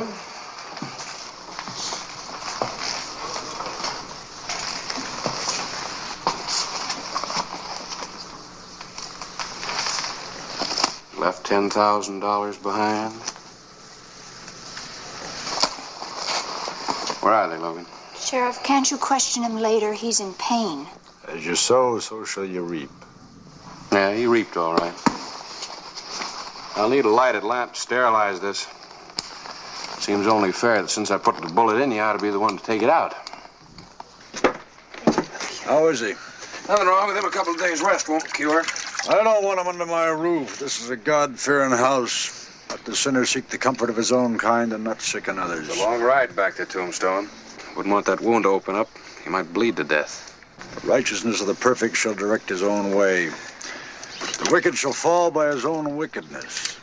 But the man came to us for help, Pa. It wouldn't have been Christian to turn him away. He's a thief and a murderer. He deserves the worst that can happen. There's nothing too good about Logan's past, but murder isn't one of his accomplishments. I know his kind has never done a hard day's work in his life. I thought we could all use some refreshment. Oh, thank you, Miss Danbury. Looks like I'm going to have to impose on your hospitality for a couple of days. We're pleased to have you here, Mr. Hollister. You think he'd like a cup? Oh, I'm sure he would. I'll take him some. Sheriff wants him to have any, he'll take it in. Leave the girl alone, Alan.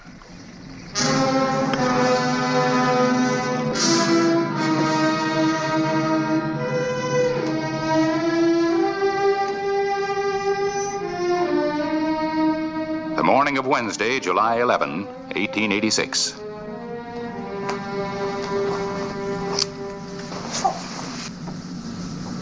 You certainly don't take any chances, Sheriff. No. My job, you'll live longer if you're careful. And don't put too much faith in good luck charms. I want to talk to you about that. What's wrong with Logan giving it to me? He should have kept it for himself. He's going to need all the luck he can get. Keep away from him, Kay. You sound just like my father, Mr. Hollister. He's got a long prison term ahead of him. Hollister, there's one thing you should know. You're never going to put me in prison. Only one man ever locked me up. That was my dad when I was 7 years old. I remember I beat my hands bloody trying to get out of that dark cellar. It was a whole lifetime ago. I still dream about it.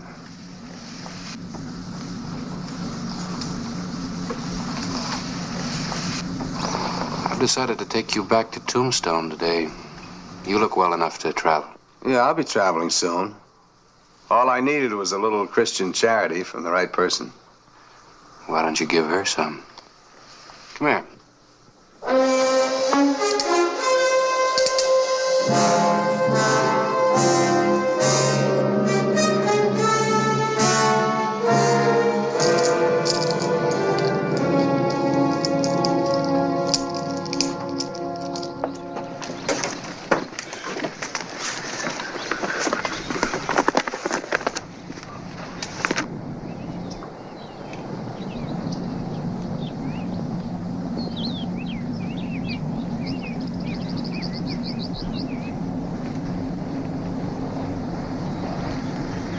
I'll never forget you. Bye. All right, Logan, let's go.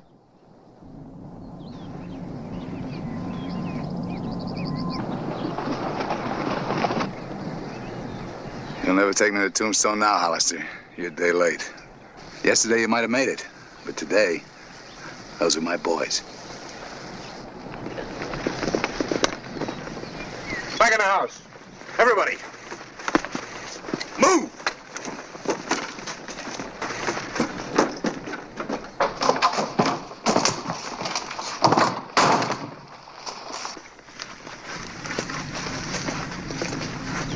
Hey, Logan, come on out. Tell him you're my prisoner. Sheriff Clay Hollister's in here with me. Well, what do you want us to do? Well, there's no sense in having a gunfight. I'll be out in a few minutes. You see, Sheriff, I'm your prisoner, but you're my prisoner in a way. We can't wait out there forever. Sooner or later, Sheriff, don't make me shoot you. But I will if I have to. You're taking leave of your senses, girl? I want to go with you. Your father's right. You've taken leave of your senses. I can't take you with me, don't you see? For the first time in my life, I do see. And I want to go with you. All right. Let's go. Try to make him understand.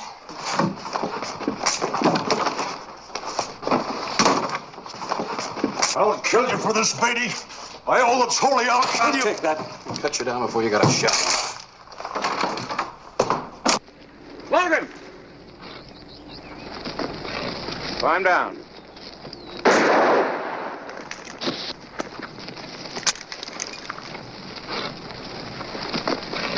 Kay! Get out of the way! Get out of the way!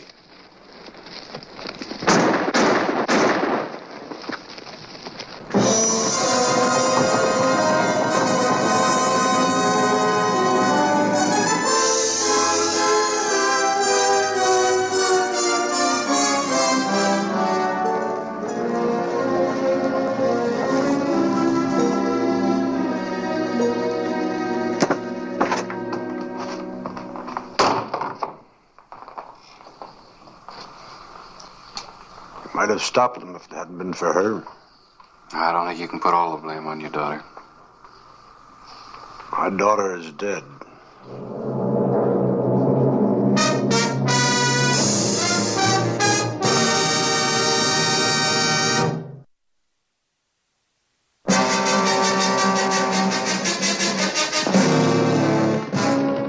The morning of July 12, 1886.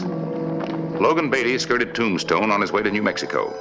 Clay Hollister came back to Tombstone for a small posse.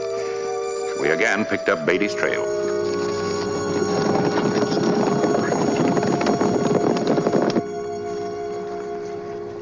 Logan. Don't be so worried. The shoulder opened up a little, that's all. Logan, you can't keep riding. You've got to stop, at least for a while. And let Hollister catch up. I'll tell you what we'll do. Yucca Flats is about 2 hours from here. We'll stop there. Come on.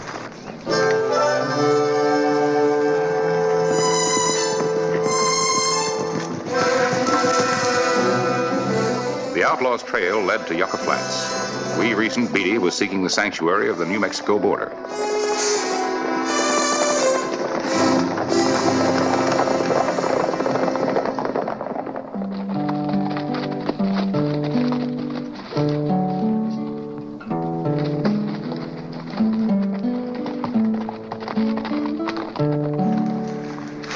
Gee, I must look a sight. You're the prettiest girl in the territory. Not in this outfit. I'll buy a new dress. We'll meet you fellas in the bar. Come on.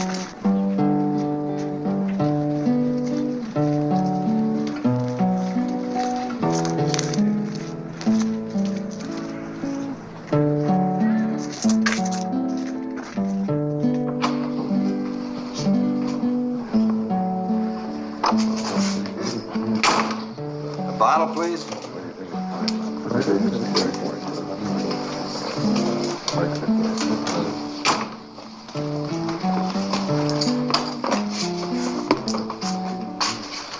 Thanks.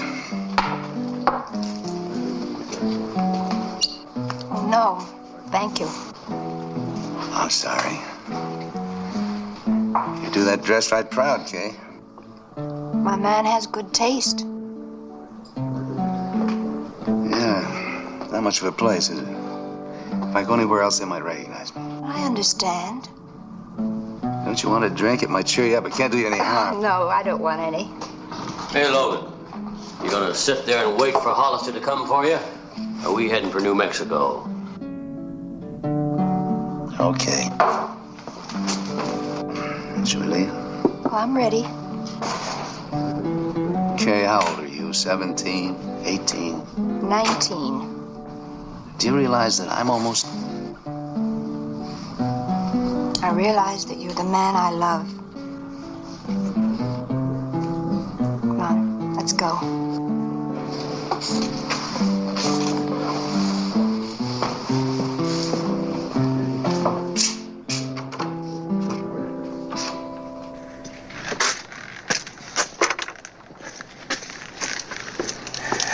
They were here all right. How long ago? About an hour. Well, we're gaining on them. They still got a good head start. Catching them before they reach the border is going to take some doing. If I have to cross the border, I will. They'll send the boys back to Tombstone. This visit's going to be unofficial.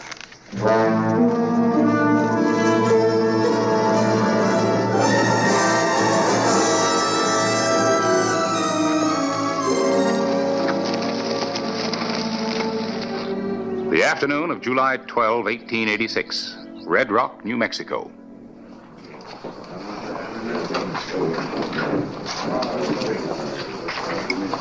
Aren't you gonna eat any of it? I'm not hungry. I know what you're thinking. I just can't afford to take any chances. I've still got to be careful where we stop. Logan, I understand that. You don't have to explain. You haven't had any fun, have you? Give me a little time. We'll have plenty of fun. And we got lots of money. And what happens when the money's gone? I get us some more. They leave this stuff lying around loose in banks. You just walk in and scoop it up. Just walk in and scoop it up. And we start running again. What other way is there? Hello, Logan. Rita, I'm busy. What's the matter? Don't I please you anymore? Look, Rita, will you leave us alone, please? Logan, she's not your type or age.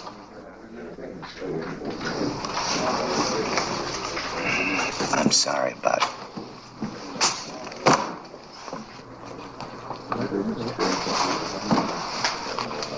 I'll cover you from here in case the others show up.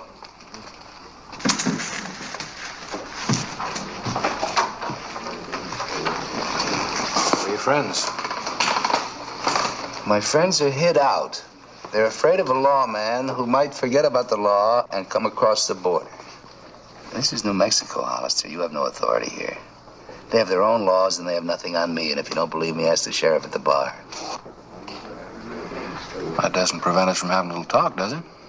Oh, what is it to say? I want you to ride back to Tombstone with me. Whatever would make me want to do a fool thing like that? You want to make her happy? I figure the best way to do that's by staying out of jail. Taking her to places like this? Won't always be places like this. When has it ever been different? I think she deserves something better. Have you any complaints, Kay?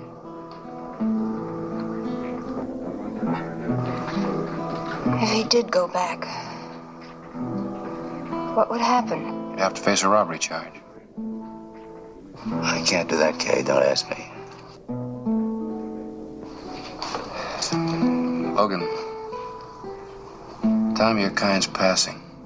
Trail ends with a bullet or a long prison term. Now's your chance to pay a small penalty for a new life. Remember, I told you I can't stand to be locked up. What kind of freedom is this? Running from the law, living from day to day, and no future. Leave us alone, Hollister. All right. Anything I can do for you, Kay?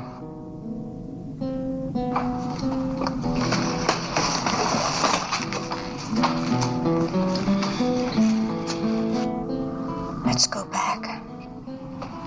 I can't. Logan, maybe you can walk into a bank and scoop up some money. But what happens if this kind of life runs us out of love?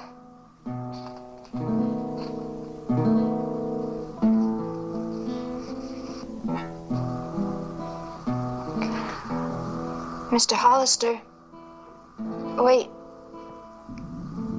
I'm going back with you. Kay.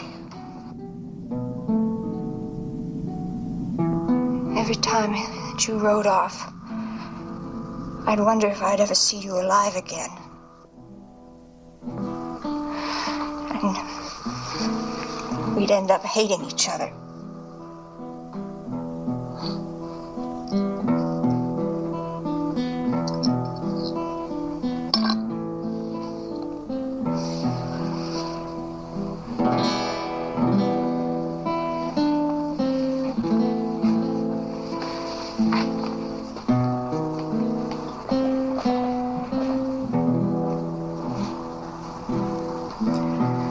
Wouldn't have worked, would it?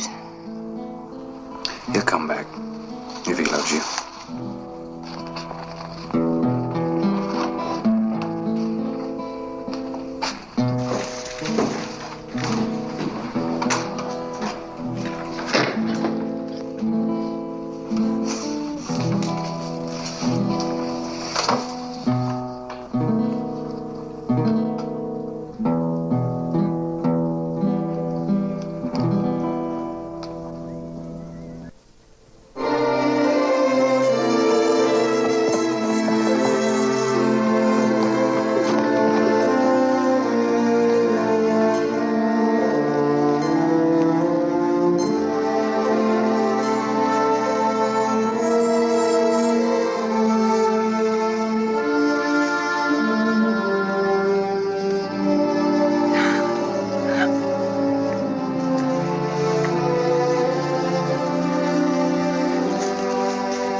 Thank you, Mr. Hollister. Glad I could be of service. Is Pa at home? He went into town, but he should be back very soon now. I better start supper. You'll stay, won't you? Thank you, Miss Danbury.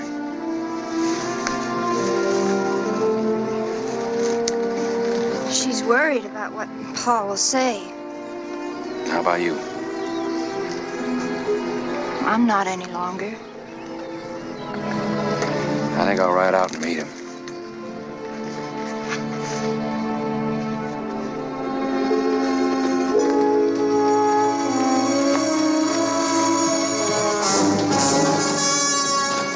Honor the devil! Stop!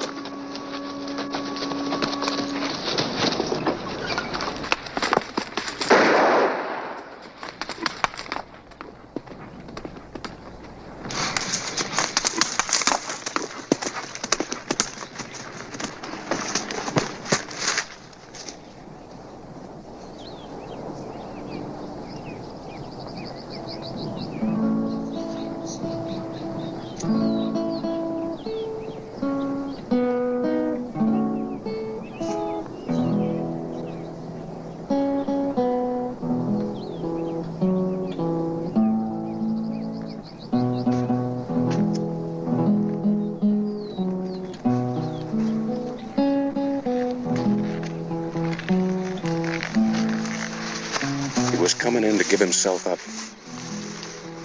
I didn't know. Didn't he say anything? May have. I didn't hear. Maybe. Maybe you just didn't want to hear.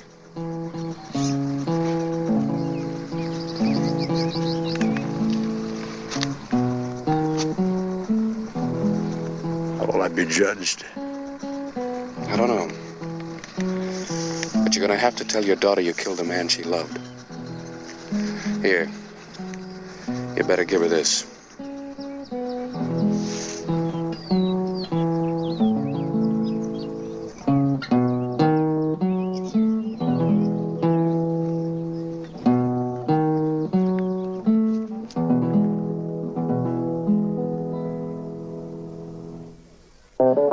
Whistle me up a memory, whistle me back where I wanna be, whistle a tune that'll carry me to Tombstone territory.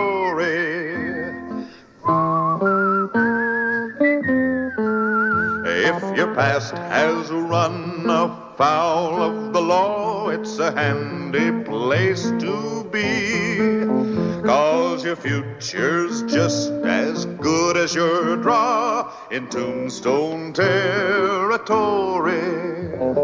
Whistle me up a memory, whistle me back where I wanna be, whistle a tune that'll carry me to Tombstone territory.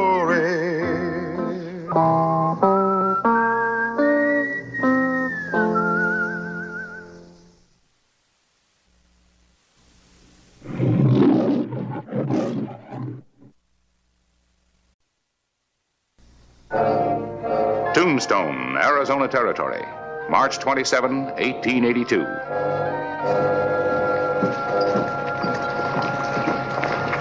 Hollister. Oh, Mr. Howard. Some of us want to know what you're going to do about the outlaw element of this town. My deputies and I arrest them. But they're never convicted. They just go free to rob and kill again. Mr. Howard, I'm just the sheriff, not the judge and jury. Nobody wants to be the jury. It's too dangerous. They're afraid of what might happen if they vote to hang one of these murderers. Mr. Clyburn and I are working on that, too. He's wired Washington for military protection for him. I hope we get some action.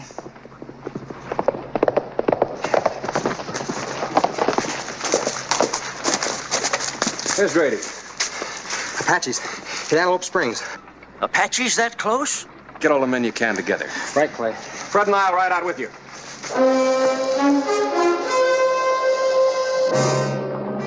Sheriff Clay Hollister rode out with a posse to Antelope Springs, where the Apaches had made their attack.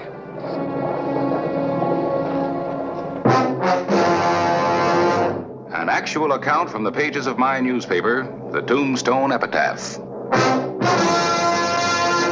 This is the way it happened. In the town too tough to die.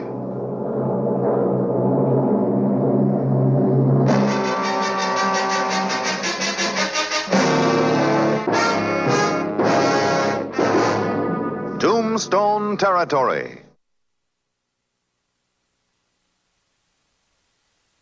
The afternoon of March 27, 1882. Sheriff Clay Hollister started his ride back from Antelope Springs. The Apaches had fled, and the sheriff had sent the posse in pursuit of the marauders. Choosing their time perfectly, two outlaws approached the mining and milling company 2 miles outside of Tombstone.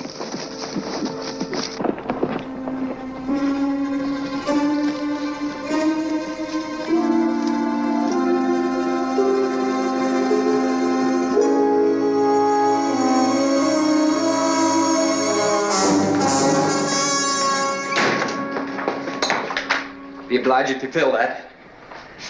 Let's have it!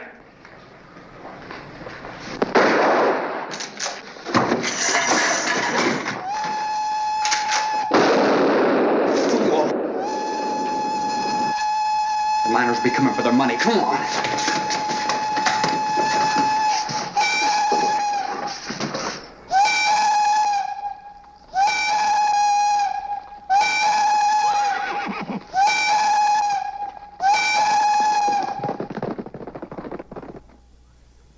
I had just finished reporting the outbreak of Apache raids on outlying ranches. Checked my watch with the 5 o'clock whistle at the Tombstone mine. When the whistle continued, I knew it was an emergency. I rode to the mine 2 miles out of town to investigate. But the hold-up men had killed and vanished. I warned you about your fast trigger. You saw him go for his gun. This could mean big trouble. You don't want to have no fun, do you, Mitt? I wanted money. I didn't want a killing. Too bad about the money. You go on to Crowley's. I'm going back to town. I hope you know what you're doing, partner.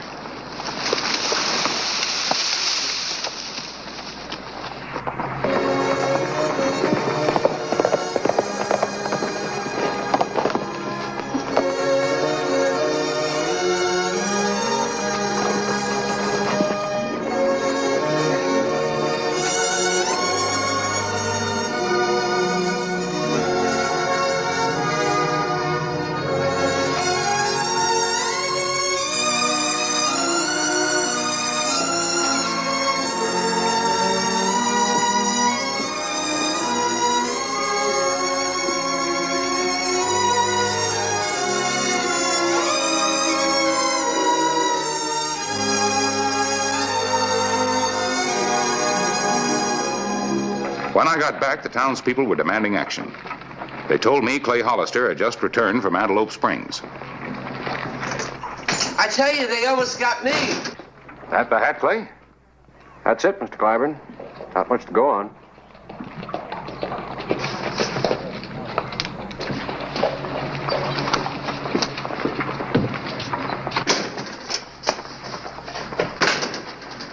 How'd it go, Brad? Rough. We trailed the Apaches into the Dragoons, and it was an easy trail to follow. More raids? 2 more ranches and their families. Not a pretty sight, even the young'uns. I came back to report. Something wrong? 2-man stick-up at the Tombstone mine. Killed Mr. Barton. That hat belongs to one of them.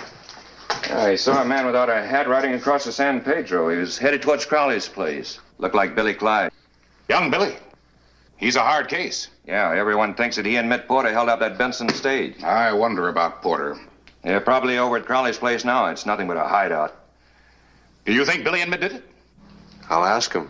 Let's get it over with. I'm going with you. Well, now, Mr. Clyburn. Look, boy, I've been doing a lot of talking. You might need some help bringing them in. Might at that. Except one of them's walking up to us right now. Well? He's tall like him, only he's dressed different. Wore his hat like you, Fred. Nope, it couldn't have been Porter. You sure? I was there. You said you weren't looking. It isn't Porter. Besides, he couldn't be 2 places at the same time. Thought he was 2 people. Which maybe he is. take over for a while. Hey, now there's a fuzzy little one. Like that. Hello, man. Mm-hmm. Hello, Simmons. Mr. Caddis. Hello. Very attractive hat for a very pretty lady. Thank you. How's the freighting business, Mitt? Can't complain. Picking up lots of money on the Bisbee Road, are you? I'm doing all right. I think you're the richest man in town. Hope you realize that. Mitt, we're riding out after your friend Billy Clyde. Billy Clyde? Why? Well, I want to talk to him.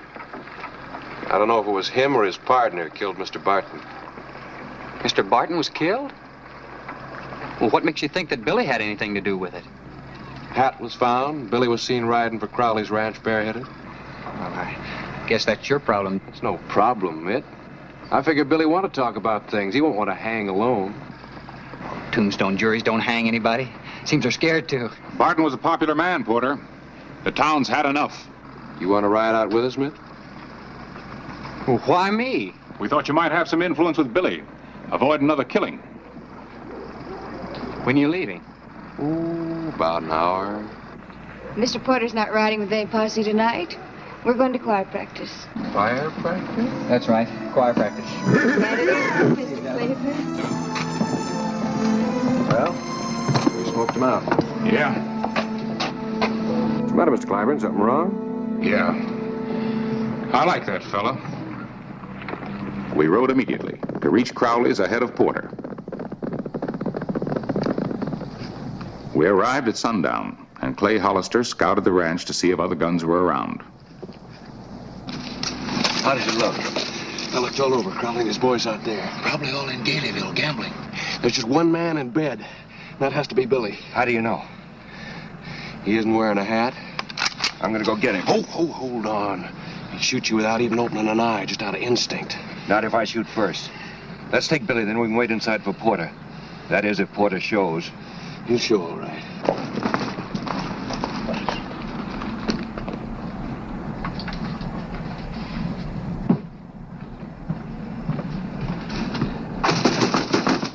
Open up, Billy.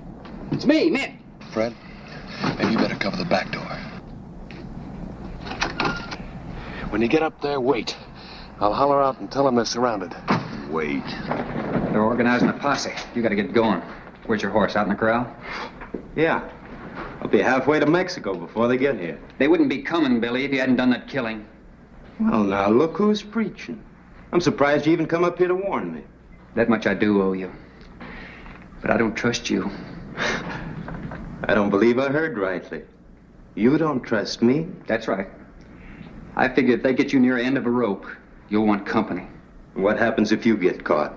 Then who talks? You could really hang me. But you won't. I think I better kill you now. You got the drop? That's right. You'd shoot? I'm bad, I admit it. You don't know what you are. Who is it? You're surrounded. That fool. Thought you were ahead of them. They said they weren't leaving for an hour. Open up in there, you're surrounded. Sure.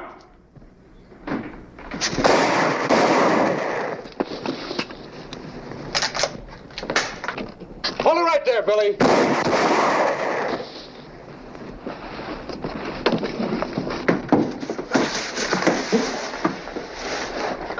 I'll cover the back.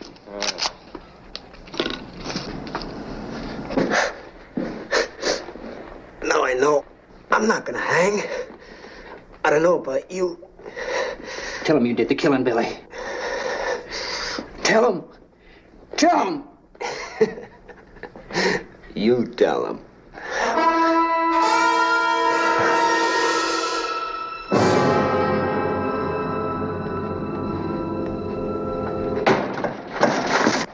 Drop it.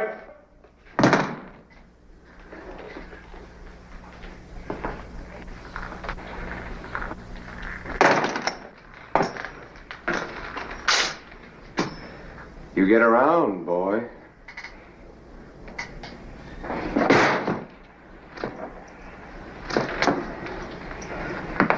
Fred Billingsley is dead. I didn't kill him. I don't think you'll get Billy to testify to that. Well, I'm not going to hang.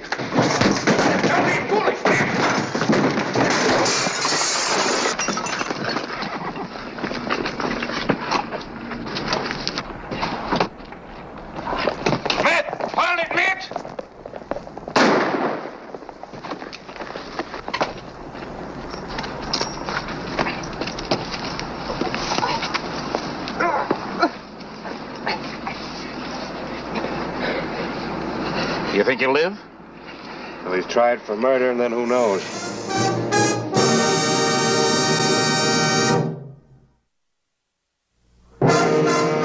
March 28, 1882.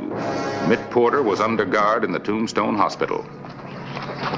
Excuse me. I'll have to ask you to check that gun, stranger. I'm just passing through. Well, make sure you do. Town's got rules. Rules? Yes, Mr. Warren? I knew this would happen. Porter's healing up in the hospital, waiting to go free like the rest. Fred Billingsley ain't healing up none. Those cowboys think they run this town. They do. Well, it's time something was done about it. You're right, Miss Bradbury. People are getting panicky. Yeah. Why didn't you and the editor kill Porter when you had the chance? He'll stand trial when he can get out of bed, if he ever can. Won't do no good. Juries are scared. Well, you're the men who make up the juries. I ain't gonna buck them gunslingers. Well, you know, I don't blame you much about that. That'll all be changed now. What do you mean? I got an answer from Washington. All juries will have protection. What protection? Troops, if necessary. From Fort Huachuca. So now you know. Well, maybe things will be better. Yeah. Well, it's about time. I hope I get on that Porter jury. Me too. He'll hang. It's time they was showed. Well, we'll show them too, won't we, boys? It's up to us.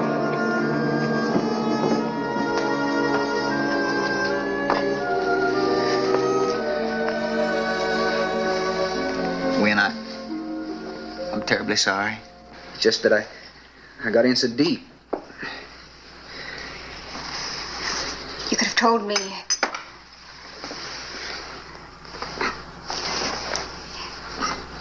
Did you kill Billingsley? No. Did you kill Barton? No. Was it Billy? Oh, I knew you were mixed up in something. I hoped I was wrong. When I was mixed up. But you know, it's a funny thing. When a man comes so close to dying as I did, he sees things real clear. Now I'm glad there's going to be a trial.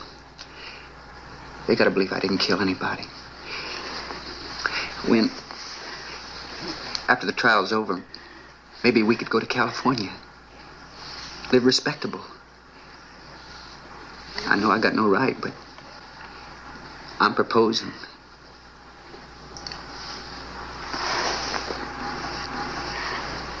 I think you're delirious. I'm not going to kill him, lady. I'm his brother. I heard you were running in bad company. Stay out of this, Dave. I'm taking you back to Texas. He's staying. He's standing trial. Lady, a bloodthirsty jury can hang a man same as a lynch mob. I'm not letting them make an example out of my brother. Come on. No, Dave. Mitt, I heard them talking on the streets. They mean it. They want revenge. He's not going. If he stays, he swings. They're so stirred up they'll hang the first man they try. And it's not going to be him. I got horses, but I'll need some help getting him out of here, lady. Don't drag her in. You have a gun. If you use force, I'll have to help. I guess I'm forcing. You get his clothes? Everything all right in here? Couldn't be helped. Hurry up.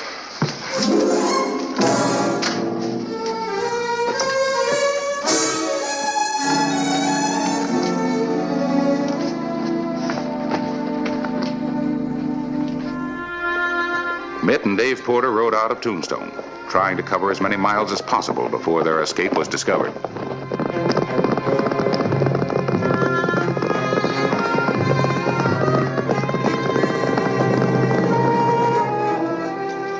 They didn't stop to rest or eat as they sought refuge in the mountains.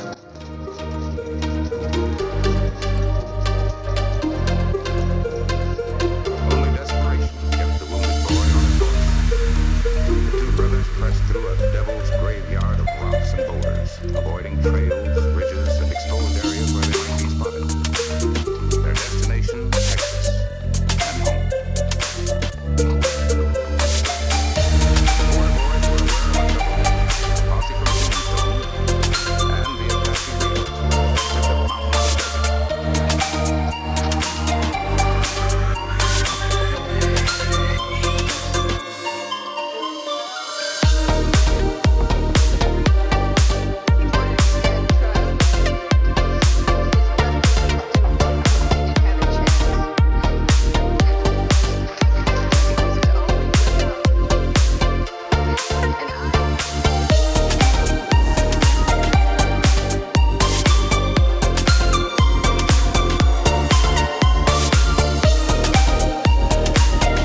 posse is on its way in. They make contact with the Apaches?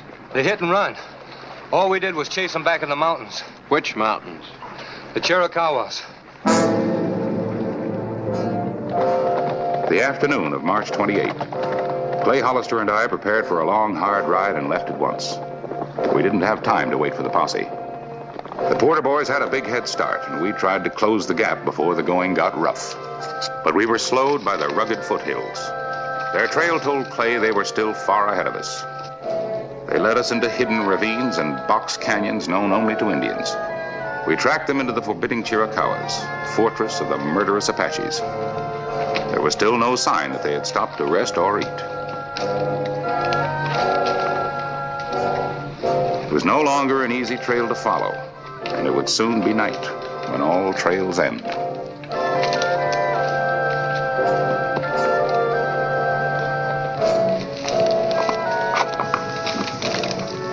The evening of March 28. Mitt and Dave Porter penetrated deeper into the Apache stronghold. The stars would soon be out. But which would be stars and which would be Apache eyes?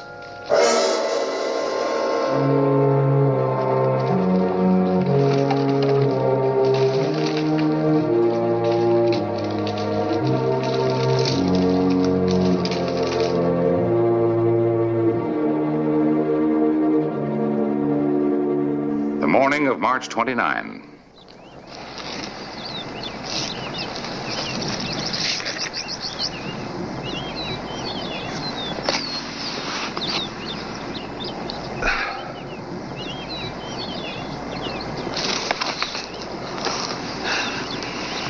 I'm still warm.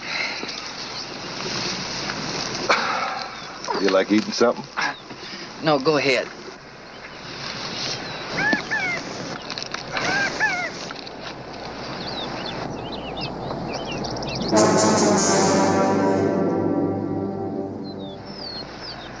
Well, at least the Apaches haven't found us. They wouldn't attack till daylight anyway. Yeah. Something to do with their religion. Religion? They just enjoy seeing you die. You're a pretty tough kid. You haven't eaten enough to keep a cricket. Should be quite a celebration when I bring you home. You know, Dave, I've always been second best to you. Seems I still am. You trying to prove something back in Tombstone? How did money get to be so important to you anyway? Isn't it to everyone? Depends on how you come by it. You had no right to involve that girl. She was going to California with me, Dave. Maybe she'd like to come to Texas. Is that more big brother advice? Well, I figured if she'd take over, maybe I could concentrate on a few problems of my own. Yeah, it's funny. I never figured you'd ever have any problems. But I like your solution. Well, it's a beautiful morning. Yeah. I wonder if it's a beautiful day in Texas.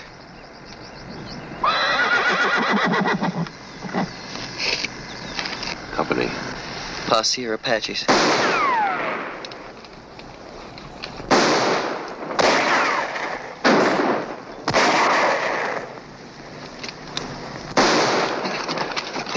Are you hit? I don't think there's any new holes in me.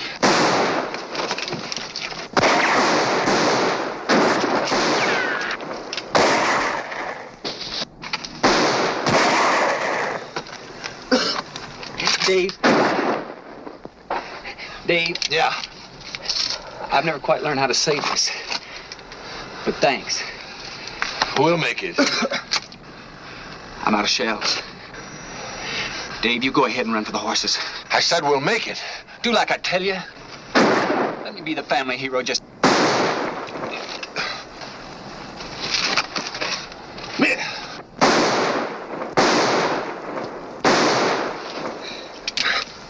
Mitt?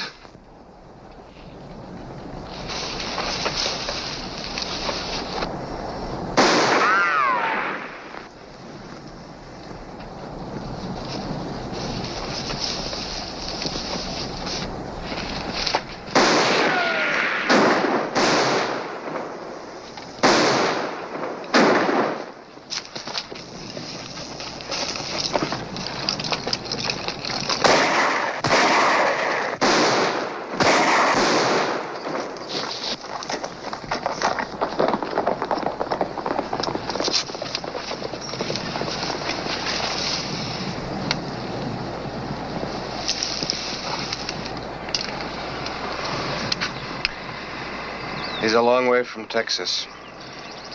How guilty was he? How guilty the town?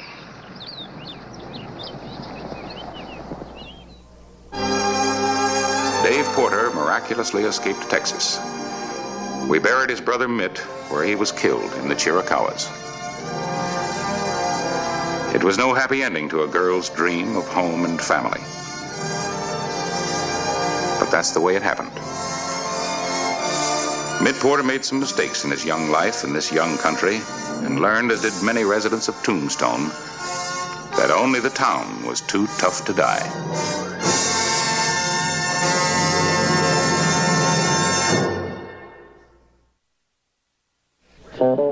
Whistle me up a memory, whistle me back where I wanna be. Whistle a tune that'll carry me to Tombstone territory.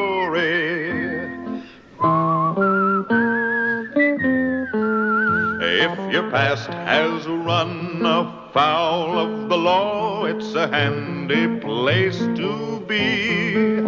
'Cause your future's just as good as your draw in Tombstone territory. Whistle me up a memory, whistle me back where I wanna be. Whistle a tune that'll carry me to Tombstone territory.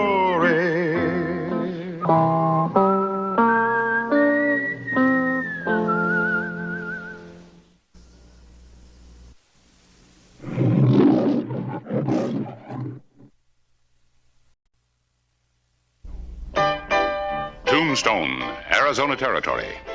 The night of May 28, 1886.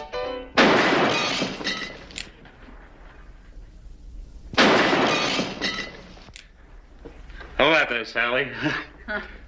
Well, everybody's having fun with Big Bill. Saturday night, why don't you celebrate? Celebrate what? Silver mine I'm going to find for you, maybe. That's what. Should I hold my breath?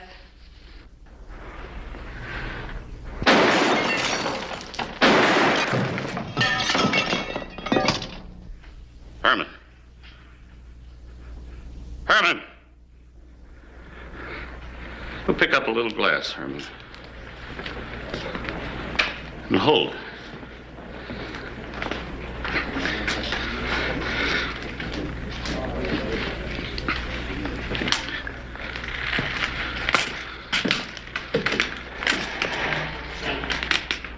Well, now, Sheriff, you got in my way.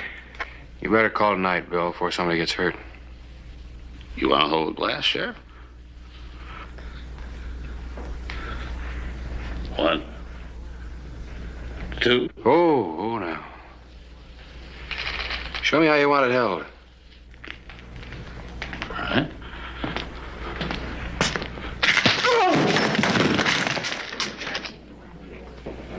I'm sorry I had to clip him, Sally. Why bother to tell me about it? I don't care what happens to him. Jack, take care of it. No, keep away. I'll take care of him.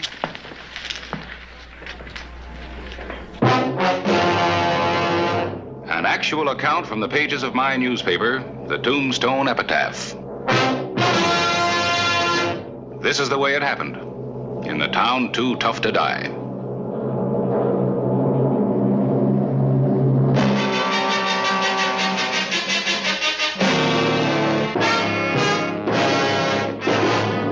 Tombstone Territory.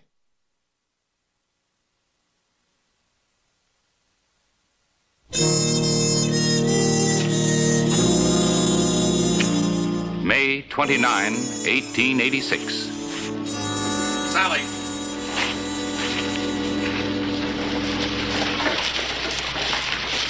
Excuse me, Doctor.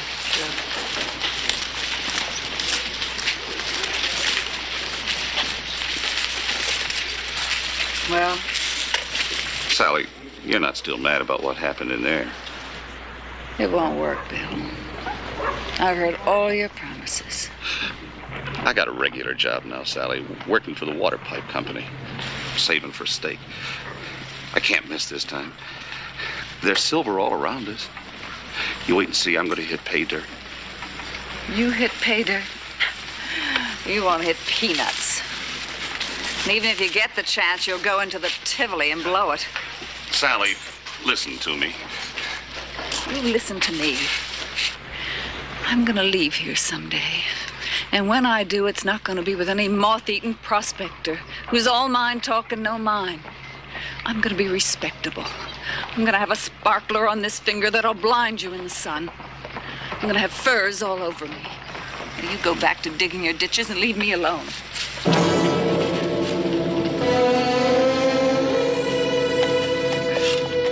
Now, look, you kids move back. You're going to get hurt here.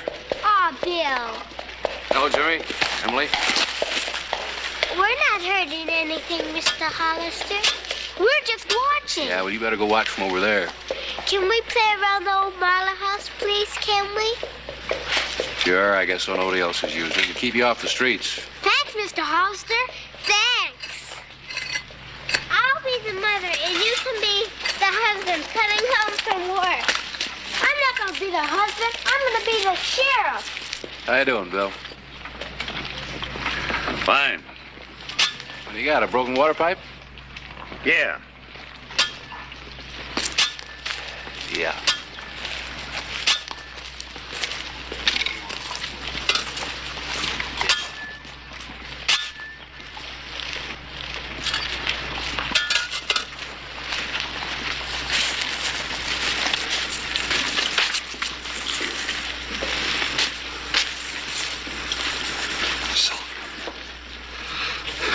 Silver.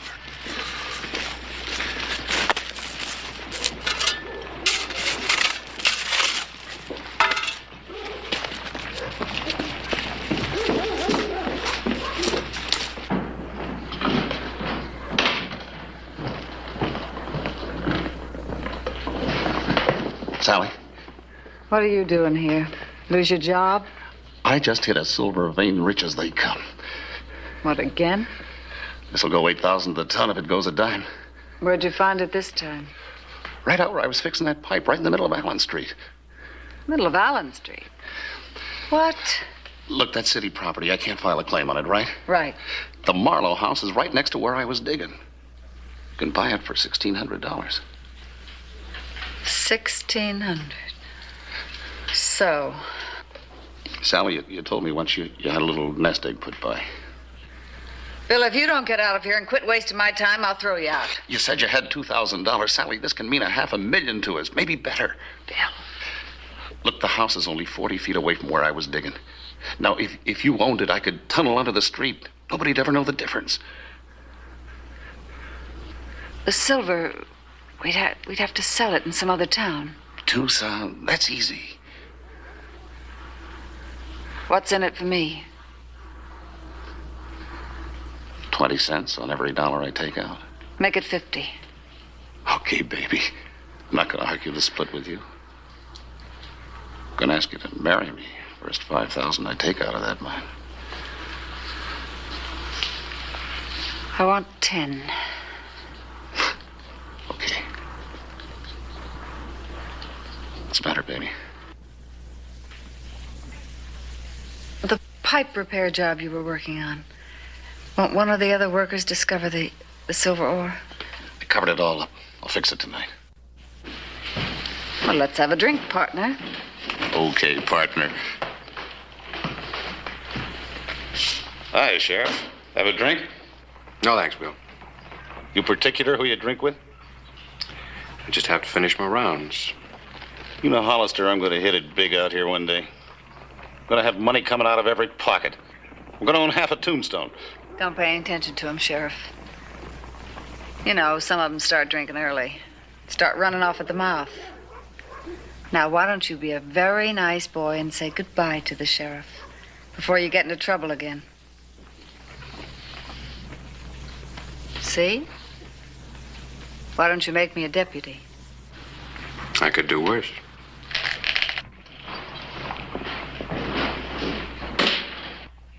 You better forget you're mad with Hollister and hold your tongue or the deal's off. You're kidding. Try me. Okay, Sally. Go back to work. Well, that's better.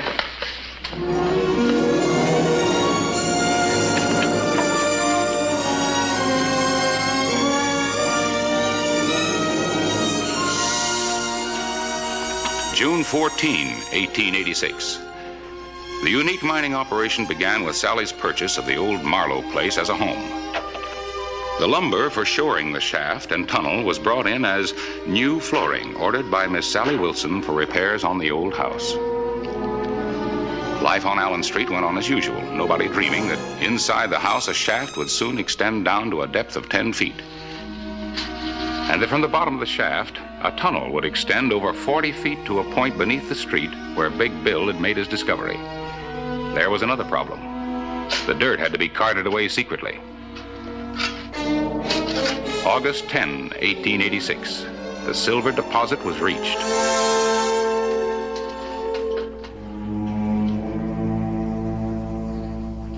Sally! Sally!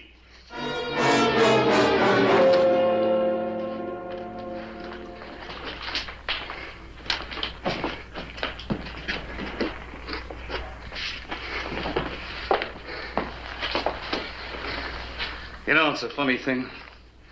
These things were filled with dirt. They weighed a ton. Now they got silver in them. They're light as feathers. You didn't tell anybody they could come? Of course not.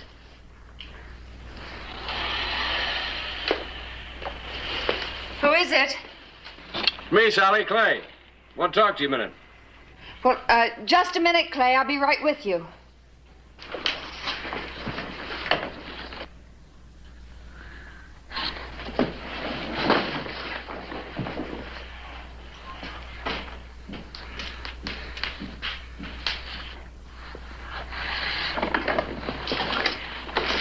A lady has to make herself presentable, Clay.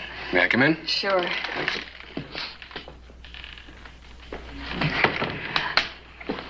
I haven't fixed the place up yet, but I have some good ideas. Oh, it should be real nice. Things seem to be going better for you and Bill. Hmm. I want to talk to you about him. About Bill? Mm-hmm. What is it? It's Jimmy Reach. You mean the little boy that Barbara's daughter plays with? He was playing around the house here the other day, and Bill ran him off. Oh. He slapped him. Oh, no. Jimmy's father's got a terrible temper, and so has Bill. Yeah, I know that. I wouldn't want to see him try to shoot it out. I thought it'd be better if I talked to you about it rather than Bill. Glad that you did. He gets pretty riled up, even when your name is mentioned. I guess I got that kind of personality. Well, thanks for the help, Sally. Thank you, Clay.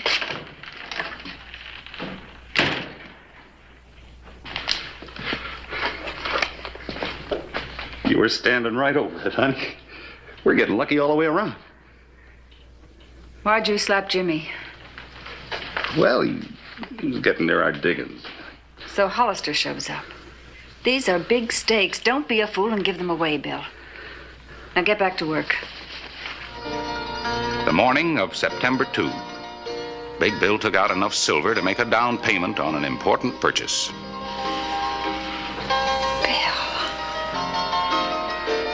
Before very long, I'm going to buy you one of those for every one of your fingers. We're going to have everything we ever wanted, honey. We're really going to live. We. Mr. and Mrs. William Hartley. Emily? Emily? Emily! Get off there! Emily!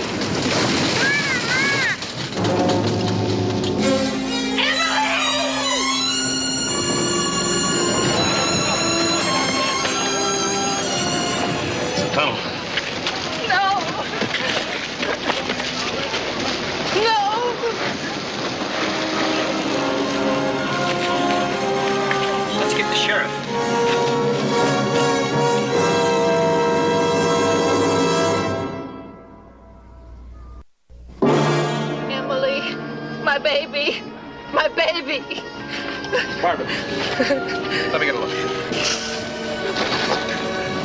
Sally.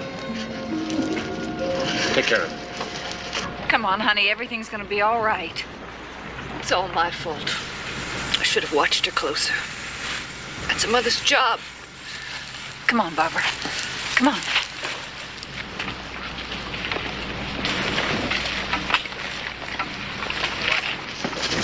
Emily. Get Doc Cunningham. You. Get a hoist and some ropes. Move. Everybody get back. Is she dead? They don't know. The tunnel. Is that the reason the street caved in? I let her run wild. You have to watch your little girl. Anything can happen. Barbara. Now listen to me. She needs you now more than she's ever needed you in her entire life.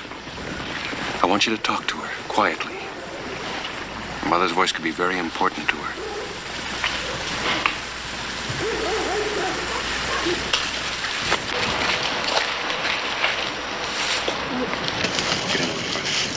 What shall I say? Anything. Just be gentle. Let her know you're here. Emily? Emily, darling, it's Mother. I'm not going to work tonight, Emily. I'll stay home and tuck you in. Don't stop. Emily, I'll read a story to you. I'll read you a story, Emily. Mommy. Emily. She's alive. My baby's alive. Is Big Bill Hartley here? Bill, come here. What does he want? What do you want, Hollister? I need your help. Why me? You did the repair work here, didn't you? Yeah. Now, how's the ground? It's tricky. Are we on a natural fall, or can I dig down on the side and tunnel across to her? You're gonna risk a cave-in any time you put a shovel in the ground around here. Liable to bring that whole thing down on her. Barbara, back from that edge.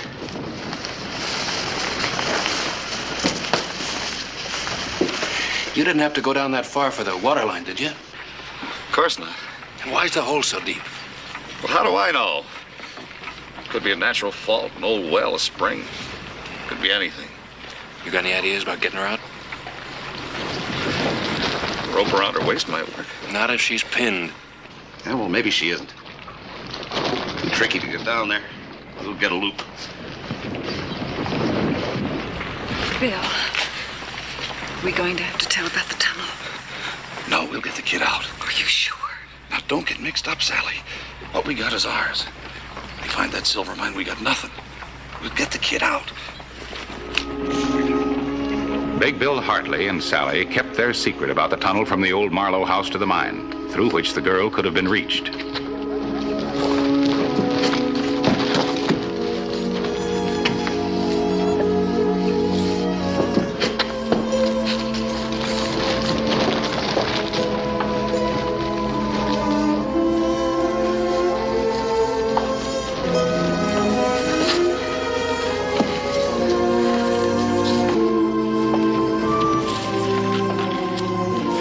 Remember, if she's caught too tight, you don't dare pull. Yeah, I know. Gently, gently now.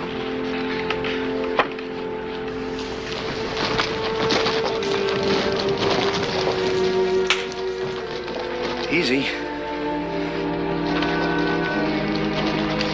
Mommy, the rope hurts. Stop pulling.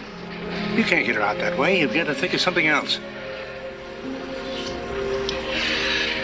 I'll have to go down after her. Now, wait a minute. You're no miner. You'd have that whole thing on top of her. I'll go alone.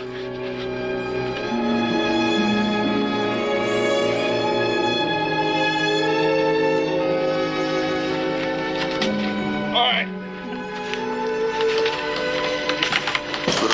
Keep your feet away from the rocks, Bill.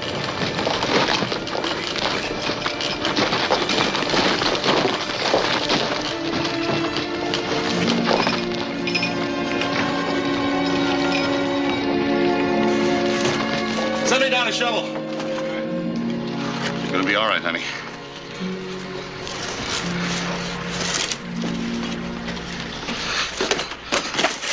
There it comes.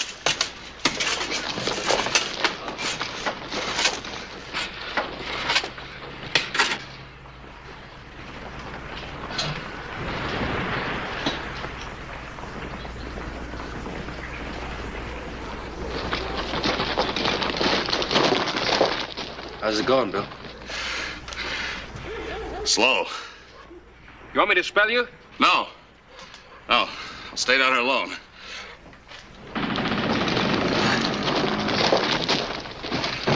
Don't worry, honey. We're gonna get you out. The operation was difficult. Each act of digging risked a landslide, which could bring certain death to the digger as well as to the child below. The night of September 2, 1886.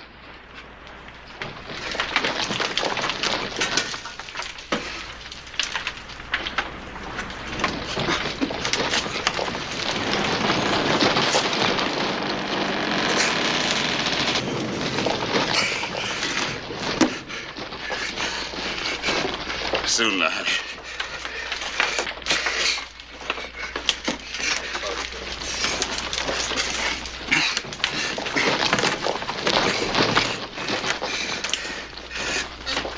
Here we go, dear. Carol, stand right there. Put this down over your shoulders, honey. That's it. Now you sit in that bottom one, sweetheart. Put this under your arms, all right? Come on, dear.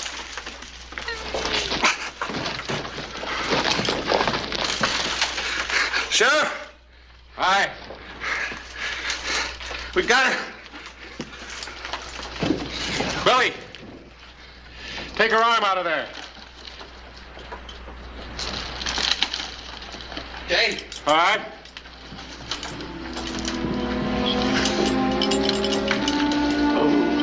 That night, 8 hours after the start of the operation, the child had been freed.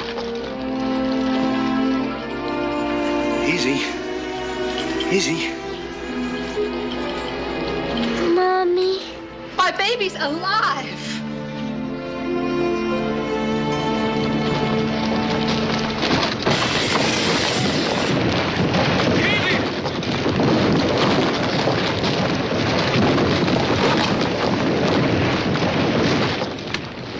Take hours to clear. Hours will be too late. We've got to get him out soon. I can't work fast, Doc. The whole street may cave in on top of him. Bill, don't give up, Bill. It means too much to us now. I've given up, Sally. Tell him. It means too much to us now. Tell us what, Sally?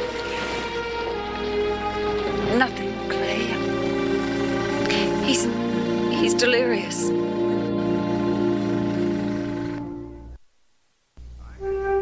I had just returned from a business trip in Prescott, found Tombstone in a turmoil.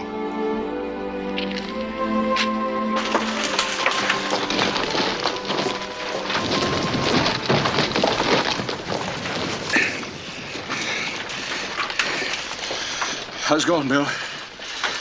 Can't feel anything, Sheriff. Hold on, Bill. Everything will be all right. We'll get you out. It's too late. Why'd you come the way you did? What are you talking about? Didn't Sally tell you? Tell me what?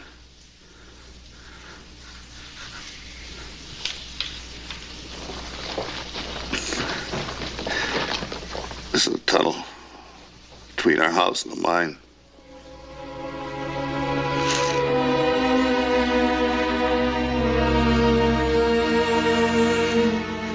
You mean that you tried to mine this? Bill, don't you know that this...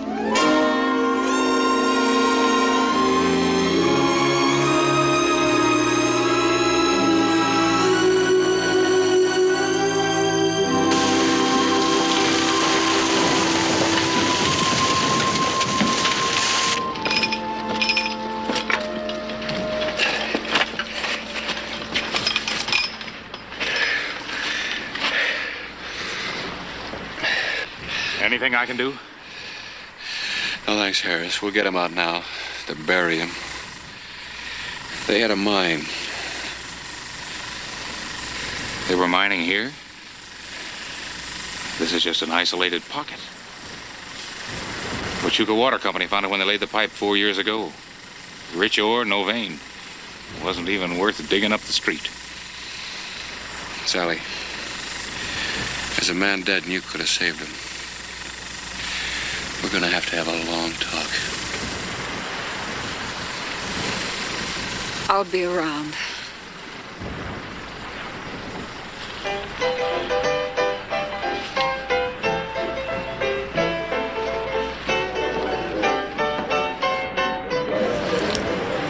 I'll be around for a long time.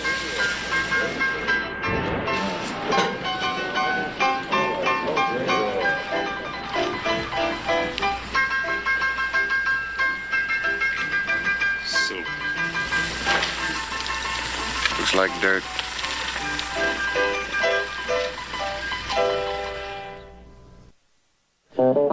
Whistle me up a memory, whistle me back where I wanna be, whistle a tune that'll carry me to Tombstone territory.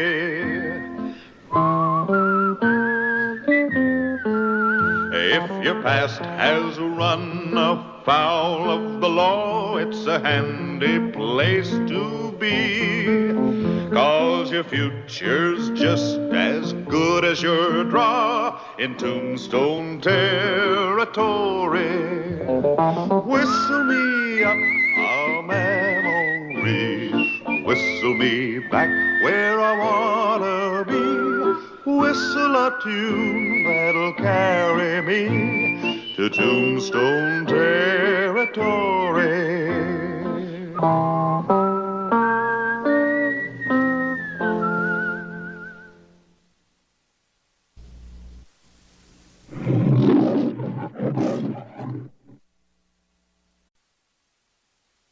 Tombstone, Arizona Territory, July 7, 1884. The date that marked the arrival of Barton Clark, Jr. How do you like the West, Barton? From what I've seen, it should be very interesting.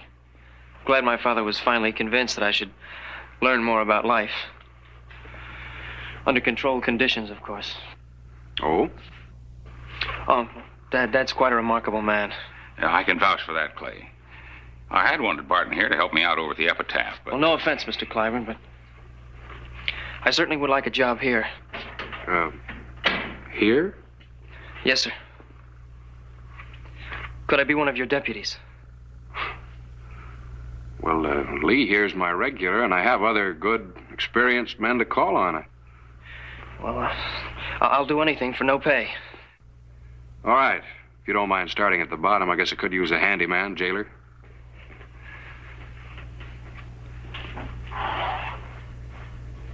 Do I get to wear one of these? Well, no, I'm afraid you'll have to wait for that.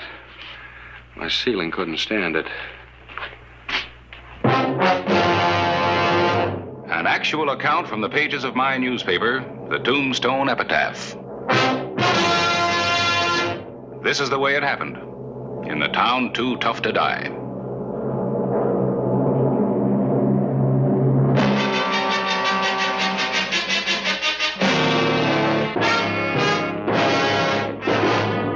Tombstone Territory.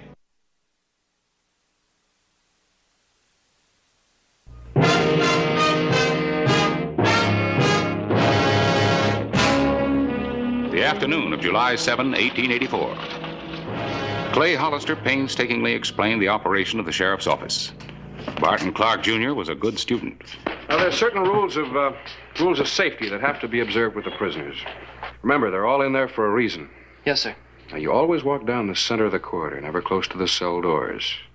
And since you won't be wearing a gun for a while, always carry this. If anybody should make a grab for you, a good whack across the forearm will make them pull back. Now, you never go back there alone carrying the keys. Till we've got you broken in, Lee or I will lock up and release all the prisoners. These guns are all unloaded. We do have a trouble gun. Thought I'd tell you just in case. Time to make the rounds. You want to tag along, lawman? Learn more about life? I'll go along with you. You got any questions? No, not at the moment, sir. Sure. You might show me a little respect, too, Deputy? Yes, sir. Late afternoon, July 7, 1884. Tombstone's Tivoli Saloon. Keep your eyes open.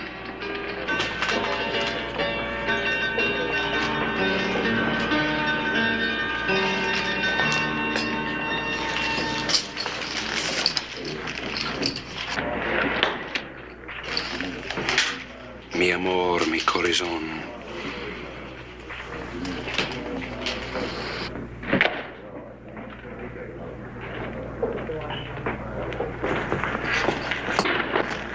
Clay.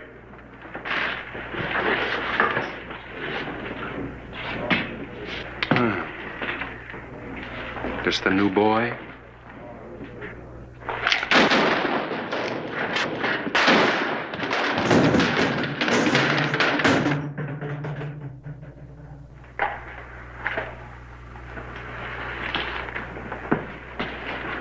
Finish your drink, Rose.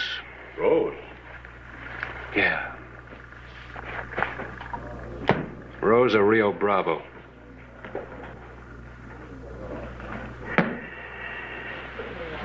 Shall we go? Take her in, Lee. I want to check her out. She probably got more men staked out.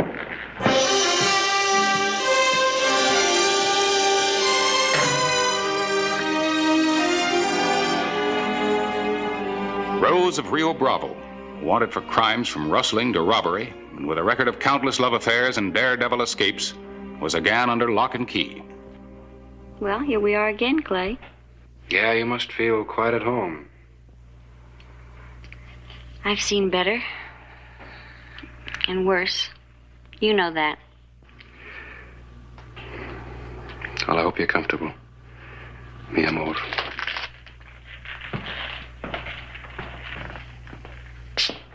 She's gonna need some privacy till they pick her up from Texas. Hang up some blankets at night. Yes, sir. Who'd ever think of that slip of a girl? Rio Bravo. Dynamite comes in little packages. Rio Bravo? Mexican name's the Rio Grande on the border. According to reports, she drove thousands of cattle across the Bravo while the customs official slept. Or thanks to her charms went the other way. You sure seem to know an awful lot about her, Clint. Well, it's my business to know about one of them. You spent some time in Texas before you came here, didn't you? It's Van Harris. Lee, you book her. I'm gonna wire El Paso. Mr. Hollister, what do you want me to do? Get the suppers. I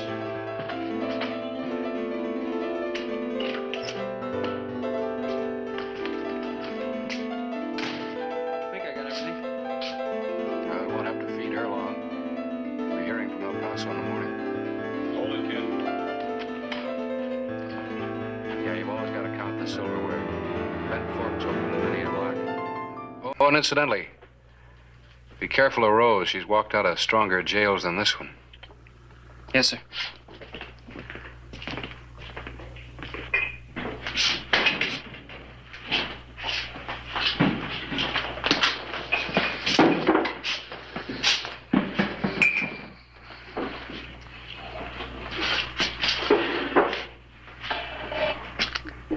It's over here.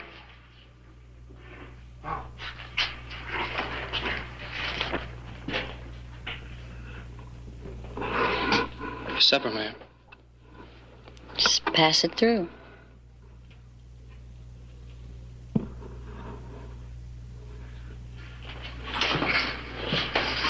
Thank you. Welcome.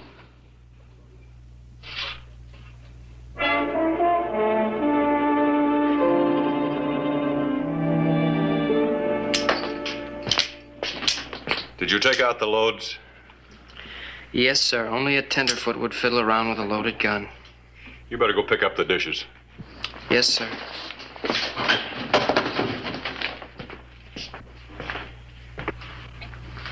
You didn't eat much. I can see you don't eat here. Oh, no. The editor and I, Mr. Clyburn, are going to have dinner later at the Maison Dorée. Must be very expensive. I really don't know yet. I just opened an account. I guess I'll find out.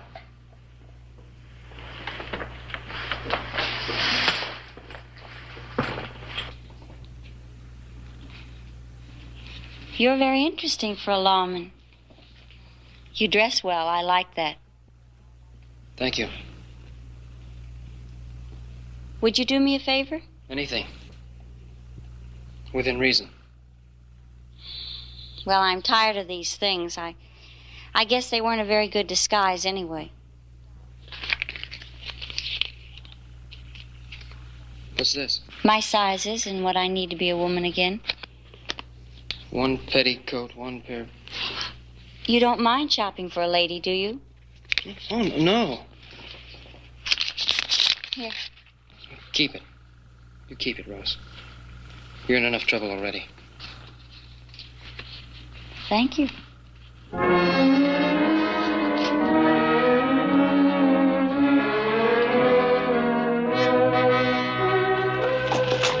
The morning of July 10, 1884. Young Clark was showing an impressive dedication to his job. Well, you're going to earn that badge yet. How's everybody in the hotel? Rose isn't up yet. Well, you see, being in jail is kind of like being in the Army. You rise and shine for morning inspection. Morning, Miss Smiley.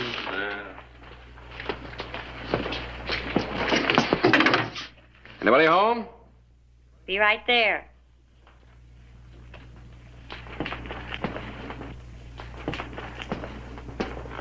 Everybody's accounted for. You better get the breakfasts. Yes, sir. Good morning.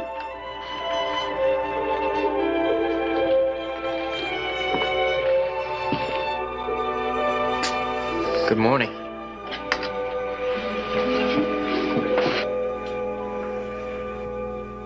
You have good taste. You like it? Oh, yeah. I better get your breakfast. And bring mine, too. Barton. She'll be going back to Texas real soon. Yes, sir.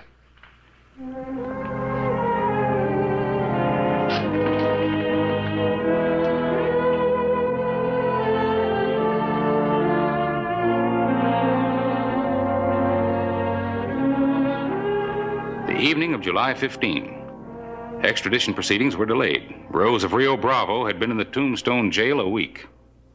I'm lucky. What'll they do to you? That's my worry.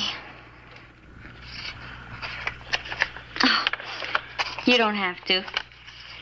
How much does that make it anyway? $500.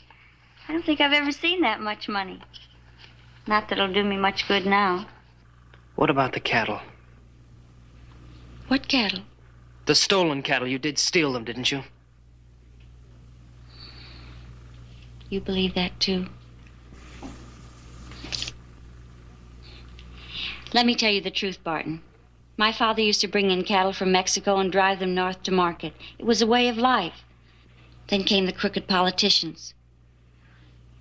Pay 50 cents a head to drive them into the Rio Bravo. Another 50 cents a head to get them on American soil.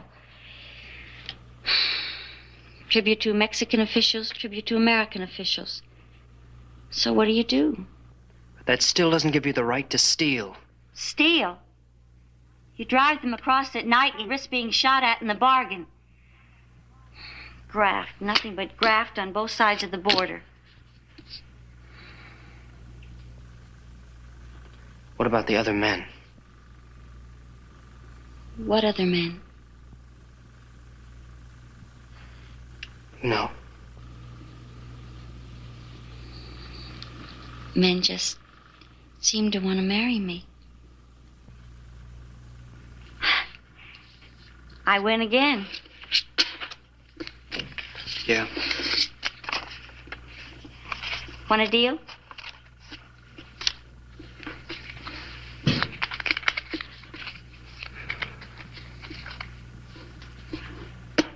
Cut.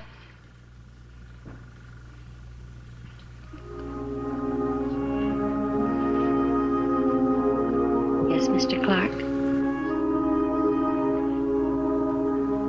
I don't want to play anymore. I don't want to play anymore either.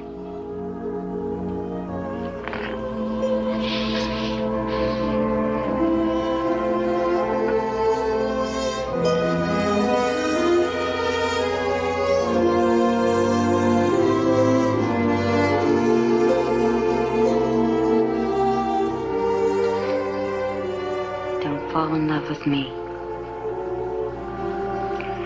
I already have.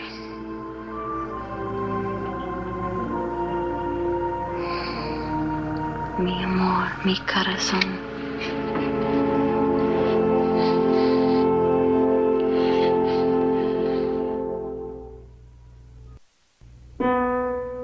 The night of July 16, 1884. Hey, got a little something for you. Hey, you're making me a deputy. Oh, well, not yet. You're still a jailer, but now it's official. You come a long way since that day you shot the hole in my ceiling. Congratulations, Mr. Clark. I got a wire Dad. He'll get a real wallop out of this. Clay. Yelly. Night wire. Extradition papers are in order. Deputy will be through tomorrow on his way to Texas to pick up Rose. You know, it seems a shame that a bright, pretty girl like Rose ever got started on a career like hers. Yeah.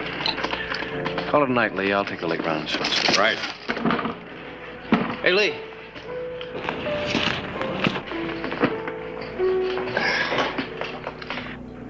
What'll they do to her? Well, in Texas, they got a lot of rope. They'll hang her? Been known to hang a man for stealing one horse. No telling how many herds she spirited across the border. You know, maybe she had her reasons. Yeah, money. Yeah, but a hanging. Hey, Barton. You better call it a night, too. Yes, sir. Barton Clark Jr. didn't call it a night. There were still more questions that had to be answered. What about the robberies? Well, what about them? How do you explain them? I want to know. You want to know. What about the robberies? What about the men? What about the cattle? Well, let me ask you a question, Barton Clark Jr. What right have you to know? I'm not on trial before you. What right do you have to ask me all these things? Because I don't want you to hang, that's why. I don't want to hang either.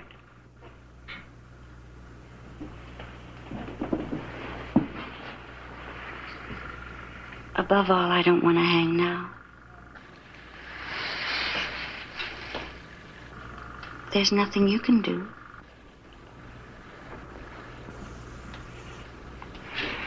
I'm not going to let you hang.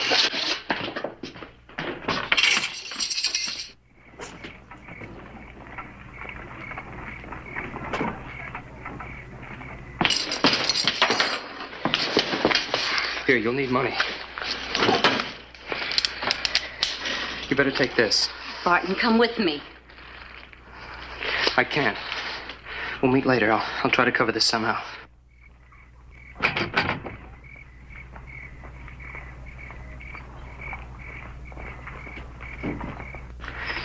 I better check outside.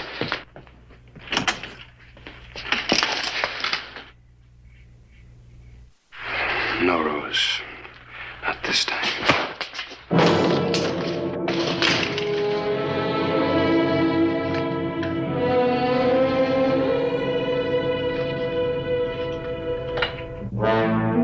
Let's go.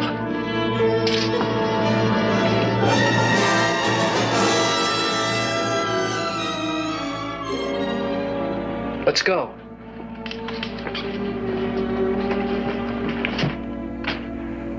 July 17, 1884. Still no leads?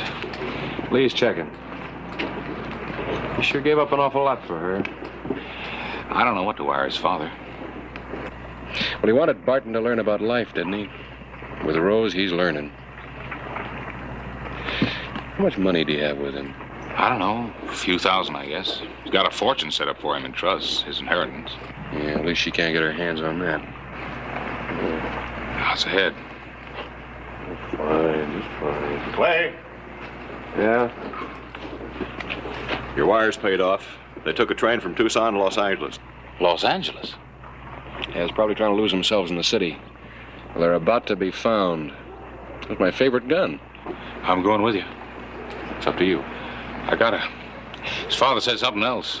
I took it as a joke at the time. Doesn't seem so funny now. He said not to let him get killed. I hope he doesn't.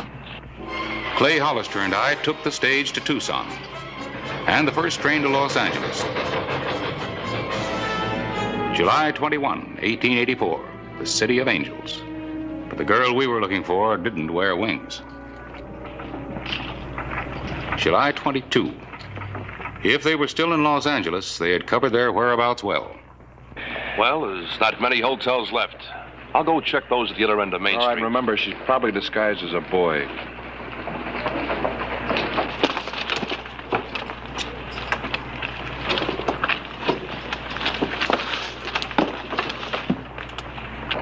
No, I was wrong. She's disguised as a lady. See you tonight? Right. I wonder where Barton is. I'll say this for her. She's here fast on her feet. I hoped Rose would lead us to Barton. Straightening him out was as important to me as capturing the outlaw queen. Rose. Where have you been? Shopping. The dresses had to be altered. Come in. Please.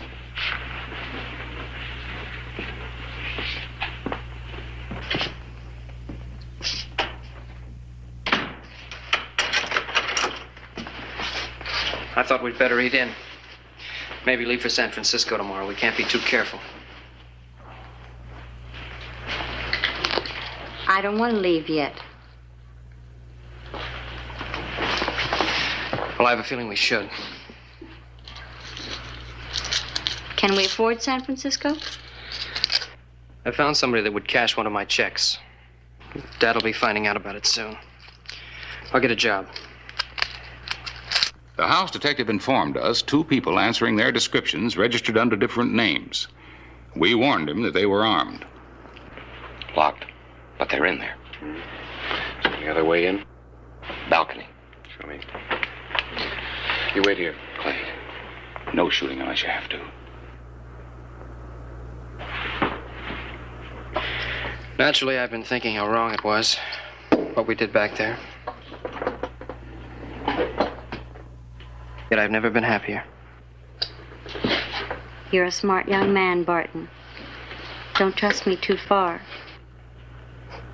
It's too late.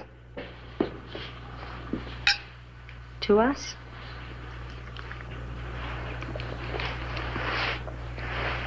Here, open it.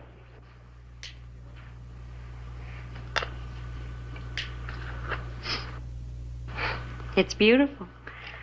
$20 gold piece. As long as you wear it, we'll never go broke. Read the inscription. I think I can tell you what it says.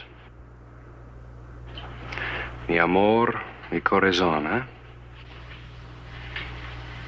My love, my heart.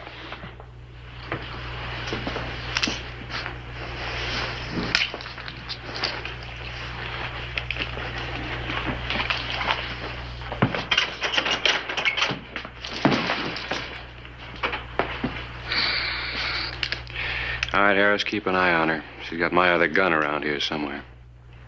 Barton, let's go. Your father will be wondering where you are.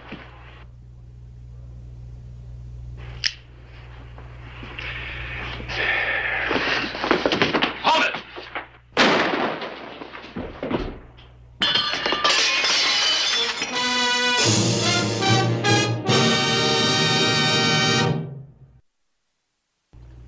The night of July 22, 1884.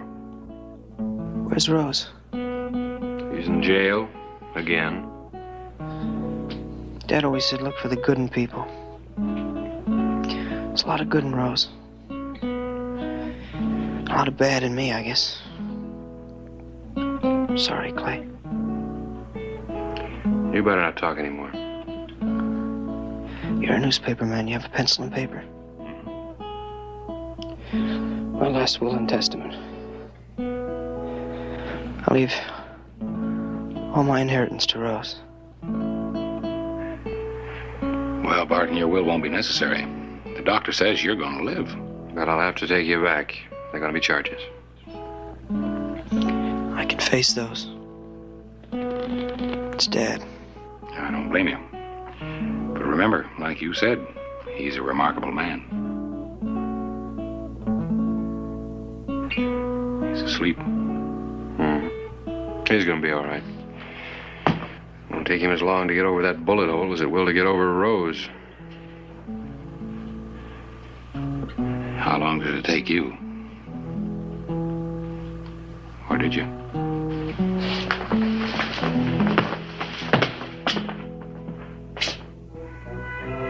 Rose of Rio Bravo was sentenced to 10 years in prison by a sympathetic male jury. She was soon released by the warden, who developed a keen interest in her case. Mi amor, mi corazón.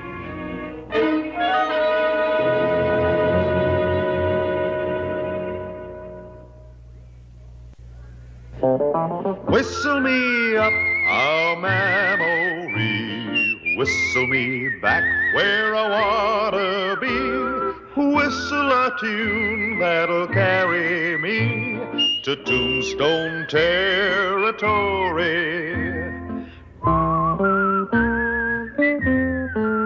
If your past has run afoul of the law, it's a handy place to be, 'cause your future's just as good as your draw in Tombstone territory. Whistle me up a memory, whistle me back where I wanna be, whistle a tune that'll carry me to Tombstone